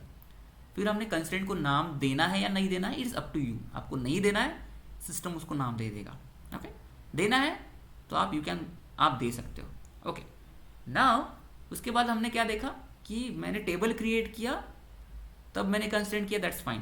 बट मैंने टेबल क्रिएट किया, मैं भूल गया, मुझे कंस्टेंट मैंने नहीं किया, बट में मुझे करना है। So how can I do that? So I can alter the table का मैं स्ट्रक्चर को अल्टर कर दूंगा। जिस किसी कॉलम के ऊपर मुझे कंस्टेंट चाहिए उसके ऊपर मैं डाल दूंगा कंस्टेंट, परफेक्टली फाइन। ये हमने देखा। अब नेक्स्ट सिनेरियो आता है, I don't want the constant, I want to delete the constant from that table, okay. अभी मैंने किसी कॉलम के ऊपर कंस्टेंट लगा दिया है, तो मुझे उसको डिलीट करना है। How can I do that? So in this case again what I am doing, I am altering the structure. जो एग्जिस्टिंग स्ट्रक्चर है मेरे टेबल का, जिस किसी कॉलम के ऊपर मेरे कंस्टेंट लगाए हैं, मुझे उसको हटाना है। I want to alter that, delete करना है ना, ड्रॉप करना है कंस्टेंट को। So can I do that? Yes, we can do that, but there are certain scenarios where we can not directly go and delete. Because मान लो अभी एक एग्जांपल देता हूँ। अभी मुझे क्या करना है, कंस्टेंट मैंने एक ओपन कर लेता हूँ, ओके। मान लो कि मैंने अभी EMP ID, हमारा जो प्राइमरी EMP ID है, उसके ऊपर मैंने प्राइमरी की लगा दिया, ओके। प्राइमरी की लगाया कंस्टेंट। अब प्राइमरी की कंस्टेंट लगाया, मैंने टेबल भी क्रिएट कर लिया और मैंने वैल्यूज भी उसके अंदर इंसर्ट कर दिया। तो पहला एम्प्लॉय 100 एंड्स, उसका ABXYZ कुछ नाम था, कुछ तो भी डिपार्टमेंट ID था। दूसरा एम्प्लॉय ID हो गया, इस तरह से डाल दिया। तीसरा 3 रिकॉर्ड हो गया अभी मेरे इसके ऊपर। प्राइमरी की मैंने लगा दिया, ओके। अब और हाँ, प्राइमरी की लगा दिया, ओके। अब मुझे क्या करना है, इस रिकॉर्ड्स को क्या करना है, सॉरी, इस प्राइमरी की को डिलीट करना है। So can I go and directly delete this primary key? Okay, can I go and directly delete this primary key? पुराने बंदे कोई बताएगा? सुशांत, किरण, ये प्राइमरी की मैं Yes. डिलीट कर सकता हूँ? Yes, by using alter command. Yes, we can delete, because कोई प्रॉब्लम नहीं है, क्योंकि ये तो यूनिक डेटा है और हटाने देने के बाद भी कोई प्रॉब्लम नहीं आएगा। बट हटा देने के बाद ये प्रॉब्लम होगा कि कोई तीसरा बंदा, चौथा बंदा आएगा और उसका एम्प्लॉय आईडी आप फिर से 300 डालोगे तो वो डालने देगा, बिकॉज हमने प्राइमरी की हटा दी है। तो अभी ये रिक्वायरमेंट क्या है कि ये करने के बाद क्या इम्पैक्ट होगा, ये भी हमें देखना है। Okay, so you just can, अगर किसी ने आपको बोला कि बाबा इसको डायरेक्टली ड्रॉप कर दो, डिलीट कर दो इस प्राइमरी की, तो डायरेक्टली मत बोलो करो, क्योंकि उसको बोलो कि बाबा if you delete this primary key then your table may have duplicate records. तो आपके जो एम्प्लॉय आईडी है इसके अंदर डुप्लीकेट डेटा भी आ सकता है। So this is the impact. Okay, now अब एक काम कर लेते हैं, ये तो डुप्लीकेट अलाउ करेगा। अब मान लो कि मैंने एक टेबल क्रिएट किया जिसके अंदर, इसको हटा देते हैं, मैंने एक टेबल XYZ करके कर दिया। ओके, XYZ करके एक टेबल बना दिया जिसके अंदर मैंने क्या किया, कोई पहले तो कोई कंस्ट्रेंट नहीं था, तो उसके EMP ID के अंदर, ओके, EMP ID के अंदर मैंने 100, इसमें अंदर डुप्लीकेट डेटा था 200, 300। ओके, अब मैंने टेबल भी बना दिया, मैंने डेटा भी इंसर्ट कर दिया। ओके, बट बाद में मुझे क्या करना है, इसके अंदर प्राइमरी की लगाना है। तो क्या ना, अगर मैं इसके अंदर प्राइमरी की लगाता हूँ तो ये अलाउ करेगा कि मुझे प्राइमरी की क्रिएट करने के लिए? पहले से डुप्लीकेट डेटा है और अभी मुझे प्राइमरी की लगाना है इस कॉलम के ऊपर, तो कैन आई क्रिएट प्राइमरी की? तो ये भी सिनेरियोज होते हैं। ओके, ये देखो, this is a very basic level और बेसिक कंसेप्ट जो कि आपको कोई किसी भी क्लास में नहीं पढ़ेगा। कोई भी यूट्यूब चैनल उठा के पकड़ लो, ये इसमें कोई बताएगा नहीं कि बाबा इस तरह से कैन आई डू दिस, ये कर सकते हैं क्या हम? Yes, we can do this. मेरे कॉलम के अंदर एग्जिस्टिंग डुप्लीकेट डेटा है, but still I want to apply a primary key on this column. तो जैसे आप ये नॉर्मल मेथड से करोगे कि इसके अंदर प्राइमरी की लगा दो, अल्टर से करोगे तो वो आपको एरर देगा, वो बोलेगा बाबा ऑलरेडी इसमें अंदर डुप्लीकेट डेटा है। बिकॉज अगर आप प्राइमरी की क्या मेक श्योर करता है कि इसके अंदर डुप्लीकेट नहीं होना चाहिए, फिर आप प्राइमरी की लगा रहे हो, तो ये तो बोलेगा बाबा पहले ही डुप्लीकेट डेटा इसके अंदर, उसका क्या करूँ? तो उसको बोलना पड़ेगा कि बाबा ये कर, मतलब प्राइमरी की तो लगा, बट ये जो डुप्लीकेट डेटा है ना उसको इग्नोर कर, चल जाने दे, जो पहले इंसर्ट हो गया, नो प्रॉब्लम।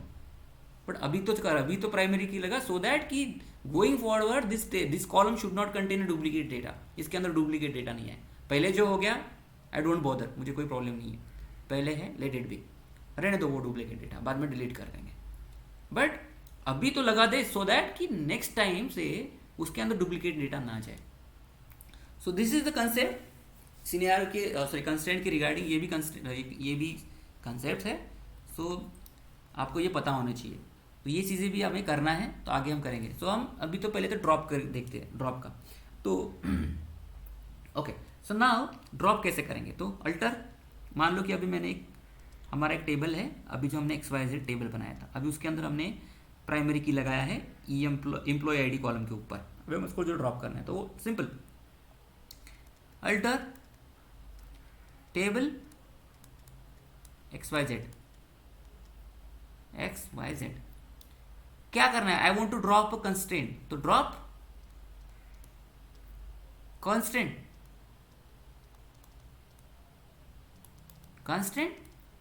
ड्रॉप कंस्ट्रेंट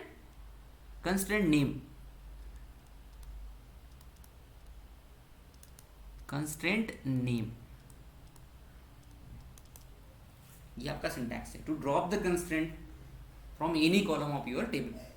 तो alter table name, drop constraint name.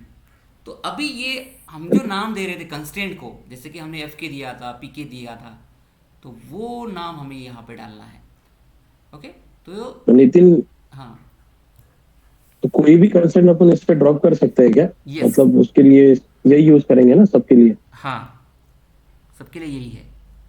Okay, okay, तो यहाँ पे ये जो नाम हम दे रहे थे, okay, why it is important to give name to the constraint. जब आप कंस्ट्रेंट क्रिएट करते हो तो उसको नाम देना क्यों जरूरी है? क्योंकि मान लो कि अगर मैंने आपको बोला कि बाबा एक काम करो विक्की, जो आपका एम्प्लॉय टेबल है ना, उसके ऊपर आपका एक कॉलम है जिसका नाम है एम्प्लॉय आईडी, तो उसके ऊपर हमने प्राइमरी की लगाया है, तो उसको डिलीट करो। और आपको पता ही नहीं उसका नाम क्या है उस प्राइमरी की का, तो पहले तो आप डिलीट कब कर पाओगे, जब तक कि आपको उस प्राइमरी की जो कंस्ट्रेंट है उसका नाम क्या है। बिकॉज हमारा सिंटैक्स क्या है, alter table table name drop constraint constraint name. तो आपको कंस्ट्रेंट का पहले तो उसका नाम पता करना पड़ेगा। ओके, तो अभी जैसे कि ये तो एप्लीकेशन है, इसके अंदर तो आप डायरेक्टली जाओगे, ये देखो अभी हमारा जो टेबल है, कौन सा टेबल है, इधर आते हैं।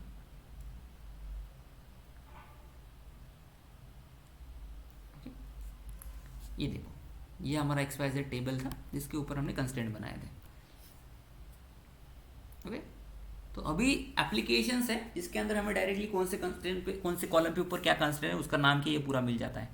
तो अगर आप यहाँ पे आओगे, यहाँ पे देखो प्राइमरी की किधर है आपका, एम्प्लॉय आईडी किधर है, मैनेजर। ओके, आप, हाँ हमने क्रिएट किया ही नहीं था, हमने सिर्फ ये यानी इंटीग्रिटी कंस्ट्रेंट डाले थे। तो अभी क्या कर रहे थे, कंस्ट्रेंट डाल रहे थे, XYZ को फिर से अल्टर करते हैं, ऐड कंस्ट्रेंट कर देते हैं। ओके, एक प्राइमरी की कंस्ट्रेंट डाल देते हैं, alter table XYZ add constraint ABC underscore. एक काम करते हैं, पहले अभी क्या करते हैं, अपन नहीं डालते कुछ भी नाम, ऐड प्राइमरी की इसके ऊपर, तो एम्प्लॉय आईडी के ऊपर एम्प्लॉय अंडरस्कोर आईडी। ओके, और फिर से क्लोज करते हैं। ठीक है, ठीक है, table alter. In this case अगर आप देखोगे तो मैंने कोई कंस्ट्रेंट को नाम नहीं दिया इस प्राइमरी की को। ओके, मैंने नाम नहीं दिया है इस एम्प्लॉय आईडी जो कॉलम हमारे XYZ टेबल का, इसके ऊपर मैंने क्या किया, प्राइमरी की लगा दिया, और मैंने उसको कोई नाम नहीं दिया है। अब नाम नहीं दिया है तो अभी क्या करते हैं, चेक करते हैं इसका, अभी इसका डेफिनेशन चेक करते हैं। तो सिस्टम ने उसको कुछ तो भी बाय डिफॉल्ट नाम दिया है, ये देखो। ओके, कंस्टेंट्स किधर गया, एम्प्लॉय आईडी, ये देखो एम्प्लॉय आईडी प्राइमरी की लगाया हमने उसके ऊपर, और कंस्टेंट का नाम सिस्टम ने दिया है, देखो sys_C007032। ओके, तो ये सिस्टम ने नाम दिया है। अगर यही ऊपर का अगर आप देखोगे, ये देखो डिपार्टमेंट आईडी के ऊपर हमने रेफरेंशियल एंट्री यानी कि फॉरेन की कंस्टेंट लगाया था, और उसका नाम हमने ABC दिया था। सिमिलरली हमने मैनेजर आईडी के ऊपर रेफरेंशियल एंट्री यानी कि फॉरेन की लगाया था, उसका हमने नाम दिया था YAML।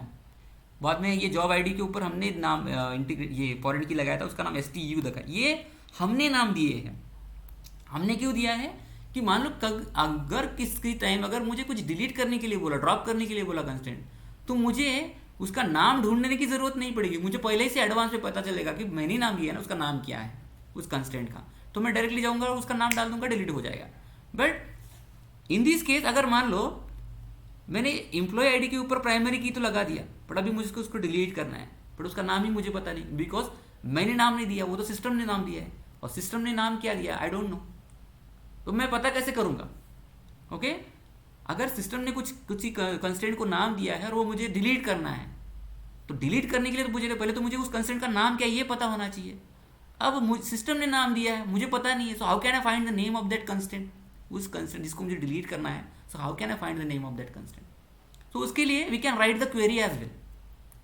एक टेबल है जिसके अंदर डेटाबेस के अंदर कितने भी टेबल्स होंगे, जितने भी टेबल्स होंगे, उस हर एक टेबल के जो भी कॉलम होंगे, उस कॉलम के ऊपर कौन से कंस्टेंट लगे हुए हैं, उसकी पूरी डिटेल्स एक टेबल है आपका cons underscore columns, sorry old batch आपको आ रहा है क्या याद में, कॉन्स अंडरस्कोर एक कोई तो भी डेटा डिक्शनरी है, एक सिस्टम डिफाइंड टेबल होता है जिसके अंदर उस पूरे जितने भी कंस्टेंट आपके डेटाबेस के टेबल्स के अंदर होते हैं उसकी पूरी इंफॉर्मेशन स्टोर होती है। तो वहाँ पे से उस टेबल को क्वेरी करके भी आप क्या कर सकते हो, डेटा फाइंड आउट कर सकते हो। बट जैसे कि अभी ये मैंने आपको ये एक बताया फीचर, जैसे ये टोड है, इस एप्लीकेशन के अंदर आपको क्या है, इनबिल्ट फीचर है। उस टेबल के ऊपर आप क्या करो, टेबल के ऊपर ये आपका कर्सर ले लो और F4 दबा दो तो उसका डेफिनेशन आ जाएगा। डेफिनेशन जैसे ही आ जाएगा तो आप उसके ये जो कंस्ट्रेंट में चले जाओ, उसके अंदर आपको यहाँ पे नाम दिख जाएगा। तो जैसे कि अभी मैंने हमारे जो XYZ टेबल के ऊपर हमने प्राइमरी की लगाया, अभी हमको उसको ड्रॉप करना है। तो नाम मुझे यहाँ से मिल गया, तो इस नाम को मैं कॉपी कर लेता हूँ, मैंने कॉपी कर लिया नाम। अब मुझे इस कंस्ट्रेंट को मुझे क्या करना है, ड्रॉप करना है। ओके, ये नाम मैंने कॉपी करके इधर डाल दिया। अब हमारा सिंटैक्स क्या है, ड्रॉप करना है मुझे कंस्ट्रेंट, तो क्या करना है, alter table XYZ, okay, drop क्या करना है, so I want to drop a constraint drop constraint name, तो which constraint I want to drop this constraint. अब इसको यही प्राइमरी की कैसे ड्रॉप करेगा, because every constraint has a unique name, हर एक कंस्ट्रेंट को यूनिक नाम होता है। जैसे कि जब भी हम डाल रहे थे तो वो यूनिक कंस्ट्रेंट वायोलेटेड करके एरर दे रहा था, वो जो नाम था उस कंस्ट्रेंट का वो ऑलरेडी प्रेजेंट था, बट ये नाम यूनिक है बिकॉज सिस्टम यूनिक ही नाम देता है, और हम भी जब नाम देंगे तो यूनिक ही देंगे। जैसे कि हमारे एम्प्लॉय आईडी को एम्प्लॉय आईडी यूनिक होता है, सिमिलरली डेटाबेस के अंदर के कॉलम्स के अंदर जितने भी कंस्ट्रेंट होंगे उन सभी को यूनिक ही नाम होता है। एवरी टाइम अगर आपने नाम नहीं दिया तो भी सिस्टम बाय डिफॉल्ट उसको यूनिक ही नाम देता है, ऑटोमेटिकली यूनिक ही नाम होता है। तो जैसे ही हम ये कमांड चलने देंगे तो ये जो कंस्ट्रेंट नेम है, तो इसका जो कंस्ट्रेंट है उसको उस पर्टिकुलर कॉलम से ड्रॉप कर देगा। तो alter table XYZ drop constraint this, let's execute. Table Altered, ये देखो टेबल अल्टर्ड हो गया। अभी अगर आप जाओगे और उस टेबल का फिर से डेफिनेशन देखोगे तो आपको ये कंस्ट्रेंट वहां पे नहीं मिलेगा, because we drop this constraint, हमने डिलीट कर दिया। Now again go and F4, okay, F4 या फिर डिस्क्राइब कमांड DESC भी कर सकते हैं, DESC और टेबल नेम।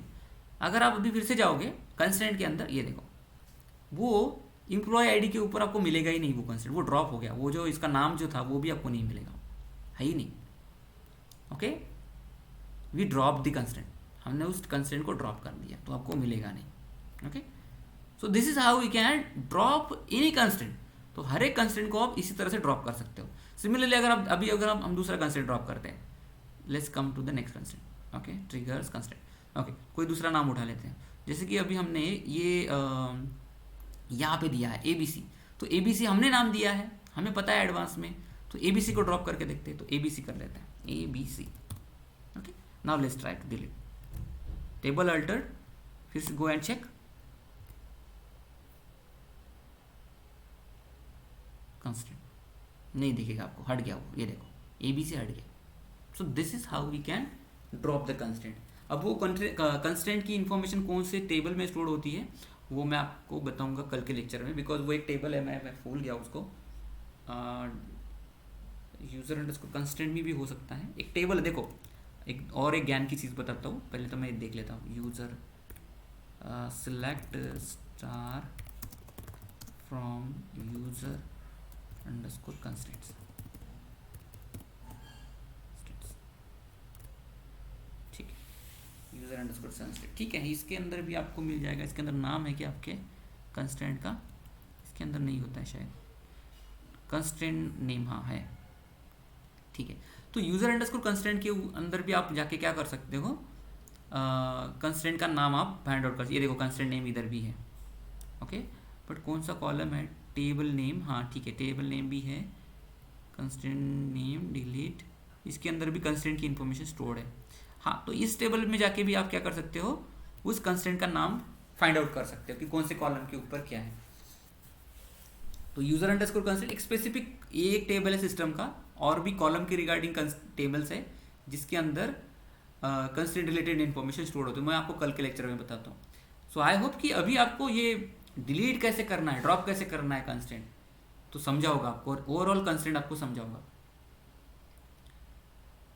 मयूर, विकास, विक्की, पवन, सुशांत, ऑल गुड।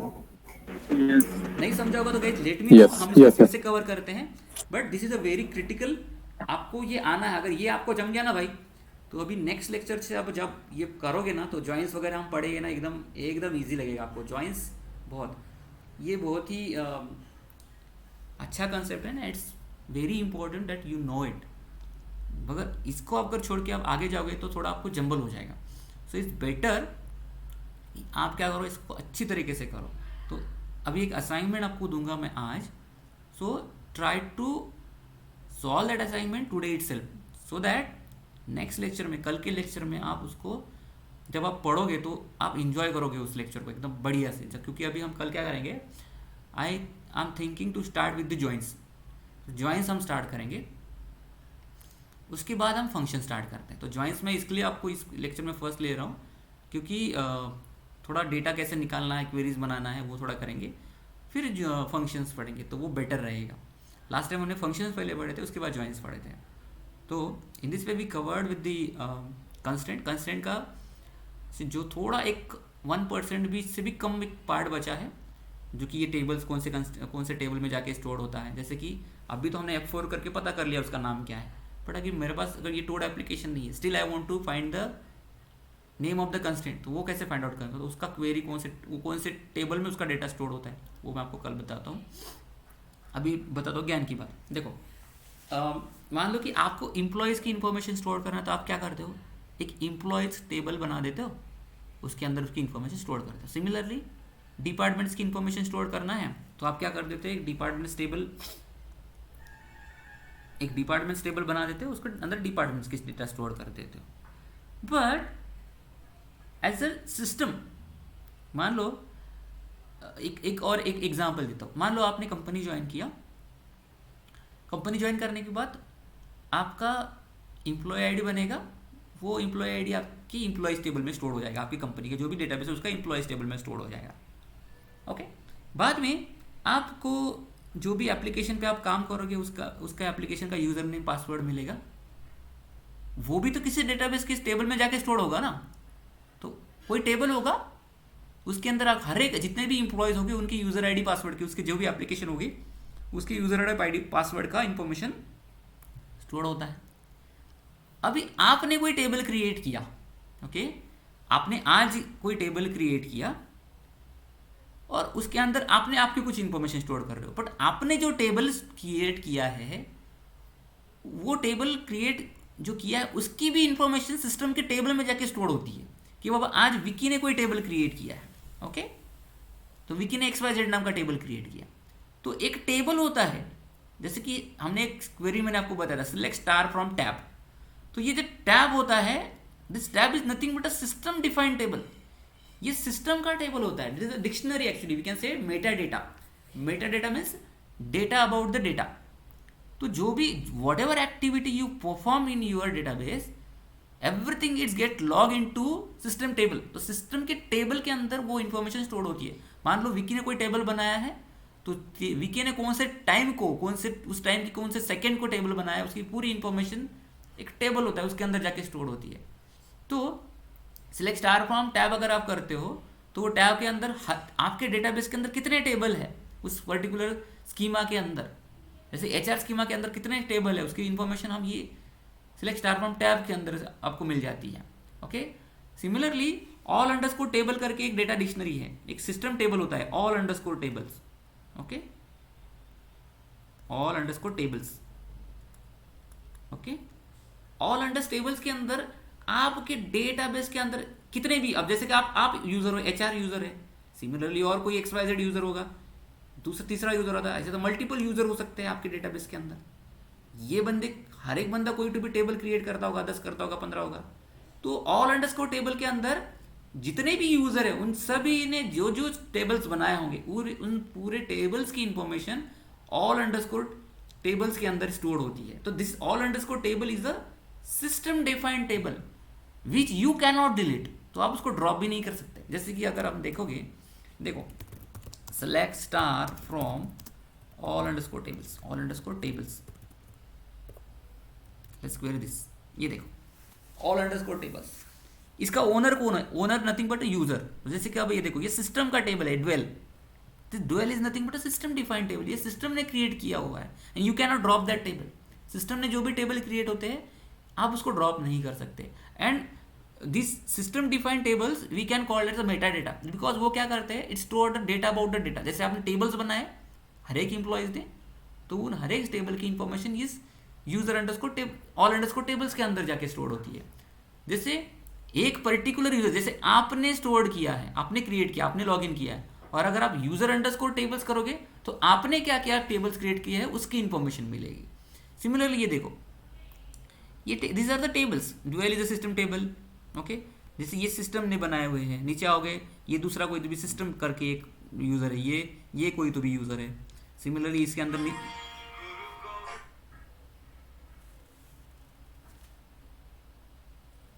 सिमिलरली ये एमडीसिस करके कोई तो भी यूज़र है, इसके अंदर एचआर भी होगा। ये देखो एचआर ने ये रीजन्स टेबल बनाया है, ओके, कंट्रीज बनाया है, locations, department, jobs, employee, job history, okay. So this are the tables created by the HR user, HR schema ने बनाया हुआ है। उसकी इन्फॉर्मेशन यहाँ पे ये देखो इसकी स्टोर्ड है, पीसीटी कितना परसेंट फ्री है, 10% यूज, ये उस टेबल की इन्फॉर्मेशन है। इस तरह से जो भी ये रिक्वायर, ये तो information as a database developer we don't use this information because this information is generally use by the DBA इसको ज़्यादा यूज़ करता है इस इन्फॉर्मेशन को, हमें ज़्यादा इसकी इन्फॉर्मेशन बट स्टोर्ड है किसी टेबल में। सिमिलरली ये जो टेबल बनाया है, मान लो जैसे कि जॉब हिस्ट्री टेबल है या फिर सपोज एम्प्लॉयज़ टेबल है, तो इस एम्प्लॉयज़ टेबल के अंदर कुछ कॉलम है, तो उस कॉलम के ऊपर भी आपने कुछ कंस्ट्रेंट लगा के रखे हैं, तो उस कंस्ट्रेंट की इंफॉर्मेशन भी किसी टेबल में स्टोर होती है। तो जैसे मैंने आपको एक टेबल नेम बताया, user underscore tables, sorry user underscore constraint. तो जितने भी डेटाबेस, आपका जो भी डेटाबेस है, जितने भी टेबल्स है और जितने भी कॉलम्स है उसके अंदर कुछ कंस्ट्रेंट लगे होंगे, तो हर एक कंस्ट्रेंट की इंफॉर्मेशन यूजर अंडरस्कोर कंस्ट्रेंट के अंदर भी या फिर ऑल अंडरस्कोर कंस्ट्रेंट के अंदर स्टोर होती है। देखो एक डिफरेंस है, एक डिफरेंस क्या है, मैंने आपको अभी एक बोला कि ऑल अंडरस्कोर टेबल, दूसरा होता है user underscore table, okay. All मतलब आपके डेटाबेस के अंदर जितने भी यूजर्स होंगे, नॉट ओनली एचआर, आप अकेले नहीं, जितने भी यूजर्स होंगे उनकी information all. User underscore tables मतलब जो यूजर लॉगिन होगा, ओके, जो यूजर लॉगिन होगा उसके टेबल्स, उसकी टेबल्स की इंफॉर्मेशन, ओके। जैसे अगर यहाँ पे देखोगे ऑल अंडरस्कोर टेबल्स हमने किया तो इतने सारी लिस्ट आ गई। Let's execute the another one, this is let's execute user underscore tables, user underscore tables, okay. ये देखो, तो एचआर यूजर लॉगिन है अभी currently, HR user is login, so ये उसके टेबल्स की इंफॉर्मेशन है। ये देखो XYZ हमने बनाया है अभी थोड़ी देर पहले, ओके। ये एम्प्लॉयज डेटा हमने बनाया था पिछले लेक्चर में, और ये पहले के लेक्चर, ये टेबल्स। तो this is difference between all underscore tables and user. तो all means all the users and simply user means the current user, जिसने लॉगिन किया उसकी इंफॉर्मेशन। तो मेरा बताना यही है, मुझे ज्ञान की बात यही है कि सिस्टम के जब आप डेटाबेस इंस्टॉल करते हो, when you install the system, so database automatically creates some inbuilt tables, खुद इनबिल्ट टेबल्स बना के रख देता है for the purpose to log the data, log the activity of user. हर एक यूजर की एक्टिविटी लॉग करने के लिए वो क्या करता है, उस टेबल को बना के रखता है। जैसे कि किसी यूजर ने कोई कंस्ट्रेंट बनाया है, तो उस कंस्ट्रेंट की इंफॉर्मेशन कंस्ट्रेंट के टेबल में चली जाएगी, कब बनाया, किस लिए बनाया, क्या पर्पस है, कौन से कॉलम पे बनाया, वो कॉलम कौन से टेबल में है, कौन सा यूज़र है, उसकी इंफॉर्मेशन। जैसे ऑल अंडरस्कोर टेबल्स में डेटाबेस के अंदर कितने टेबल्स है, उसकी यूज़र अंडरस्कोर टेबल उस पर्टिकुलर यूज़र के कितने टेबल है वो।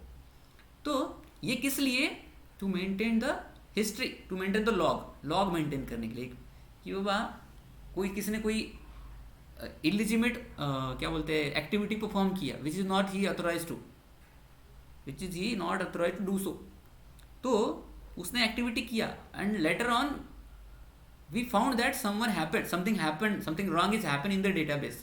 So if I want to find out कि who did that activity, where is something gone wrong, ये अगर मुझे find out करना है तो I can go and check the system table, क्योंकि system के table को आप alter नहीं कर सकते, you cannot go and alter the system table, so only the DBA can do that. तो system के table को आप drop नहीं कर सकते, you cannot perform any action on a system table. अगर मैं यहाँ पे देखूँ, अगर मैं ये इसको ड्रॉप करने की कोशिश करता हूँ, let's drop this table user underscore tables, okay, drop table user underscore tables, user underscore tables, देखो टेबल और व्यू डज नॉट एग्जिस्ट बोल रहा है, but this table is present, okay, and you cannot drop. Similarly एक dual करके table है, dual system table है, we use it for the calculation performs. तो हम जब हम फंक्शन पढ़ेंगे तब आपको बताऊंगा। ओके, क्या नॉट डिलीट, वो डायरेक्टली बोलेगा ये प्रेजेंट है ही नहीं। Okay, so keep in mind कि there are tables, inbuilt tables we can say, or we can say metadata tables to store the information, activity information और object related information। object related information store करने के लिए उन table का use होता है जो कि सिस्टम करता है। You don't insert the information in that your table. जैसे कि अगर ये यूजर अंडरस्कोर टेबल, ये आपने इंफॉर्मेशन थोड़ी ना इंसर्ट की इस टेबल में, ये तो सिस्टम ने किया है। जैसे ये XYZ टेबल आपने टेबल बनाया था, पर इस टेबल के अंदर थोड़ी ना जाके आपने ये वैल्यूज इंसर्ट की थी, टेबल नेम, ये टेबल स्पेस, ये आपने नहीं किया है, सिस्टम कर रहा है बैकग्राउंड में। Okay, so just keep in mind कि ये आपको आगे चल के एज ए डेवलपर आपको ये अच्छे से, ये अगर आपको पता होंगे सिस्टम टेबल, कौन से टेबल में क्या इंफॉर्मेशन रहती है, तो ये इट्स गुड टू नो, ये आपको पता होना चाहिए। ओके, सो आई होप कि आपको अंडरस्टैंड हो रहा होगा मैं क्या आपको बातें बता रहा हूँ।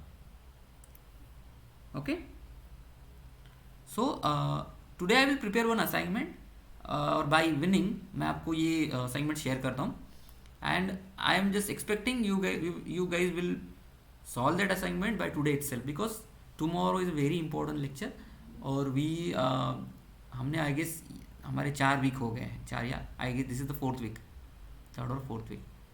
तो हमने SQL अभी नेक्स्ट वीक तक दो वीकेंड्स में कंप्लीट करना है in detail, not skipping a single lecture. तो हमें करना है SQL कंप्लीट जल्दी से जल्दी। So I hope you will practice a lot, practice करो तो आपको अच्छे से समझ जाएगा। तो so far we completed with the constraint. कल कुछ जो भी क्या बोलते हैं सिस्टम डिफाइंड टेबल जो भी है मैं आपको उसकी लिस्ट दे देता हूँ कंस्ट्रेंट रिलेटेड स्पेसिफिकली, तो आपको वो यूजफुल होगी। Okay, anyone has any doubt let me know, otherwise we will close this call today. और कल टुमारो कितने बजे रहेगा क्लास? अरे कल तो मंडे है ना, आई एम सॉरी। यस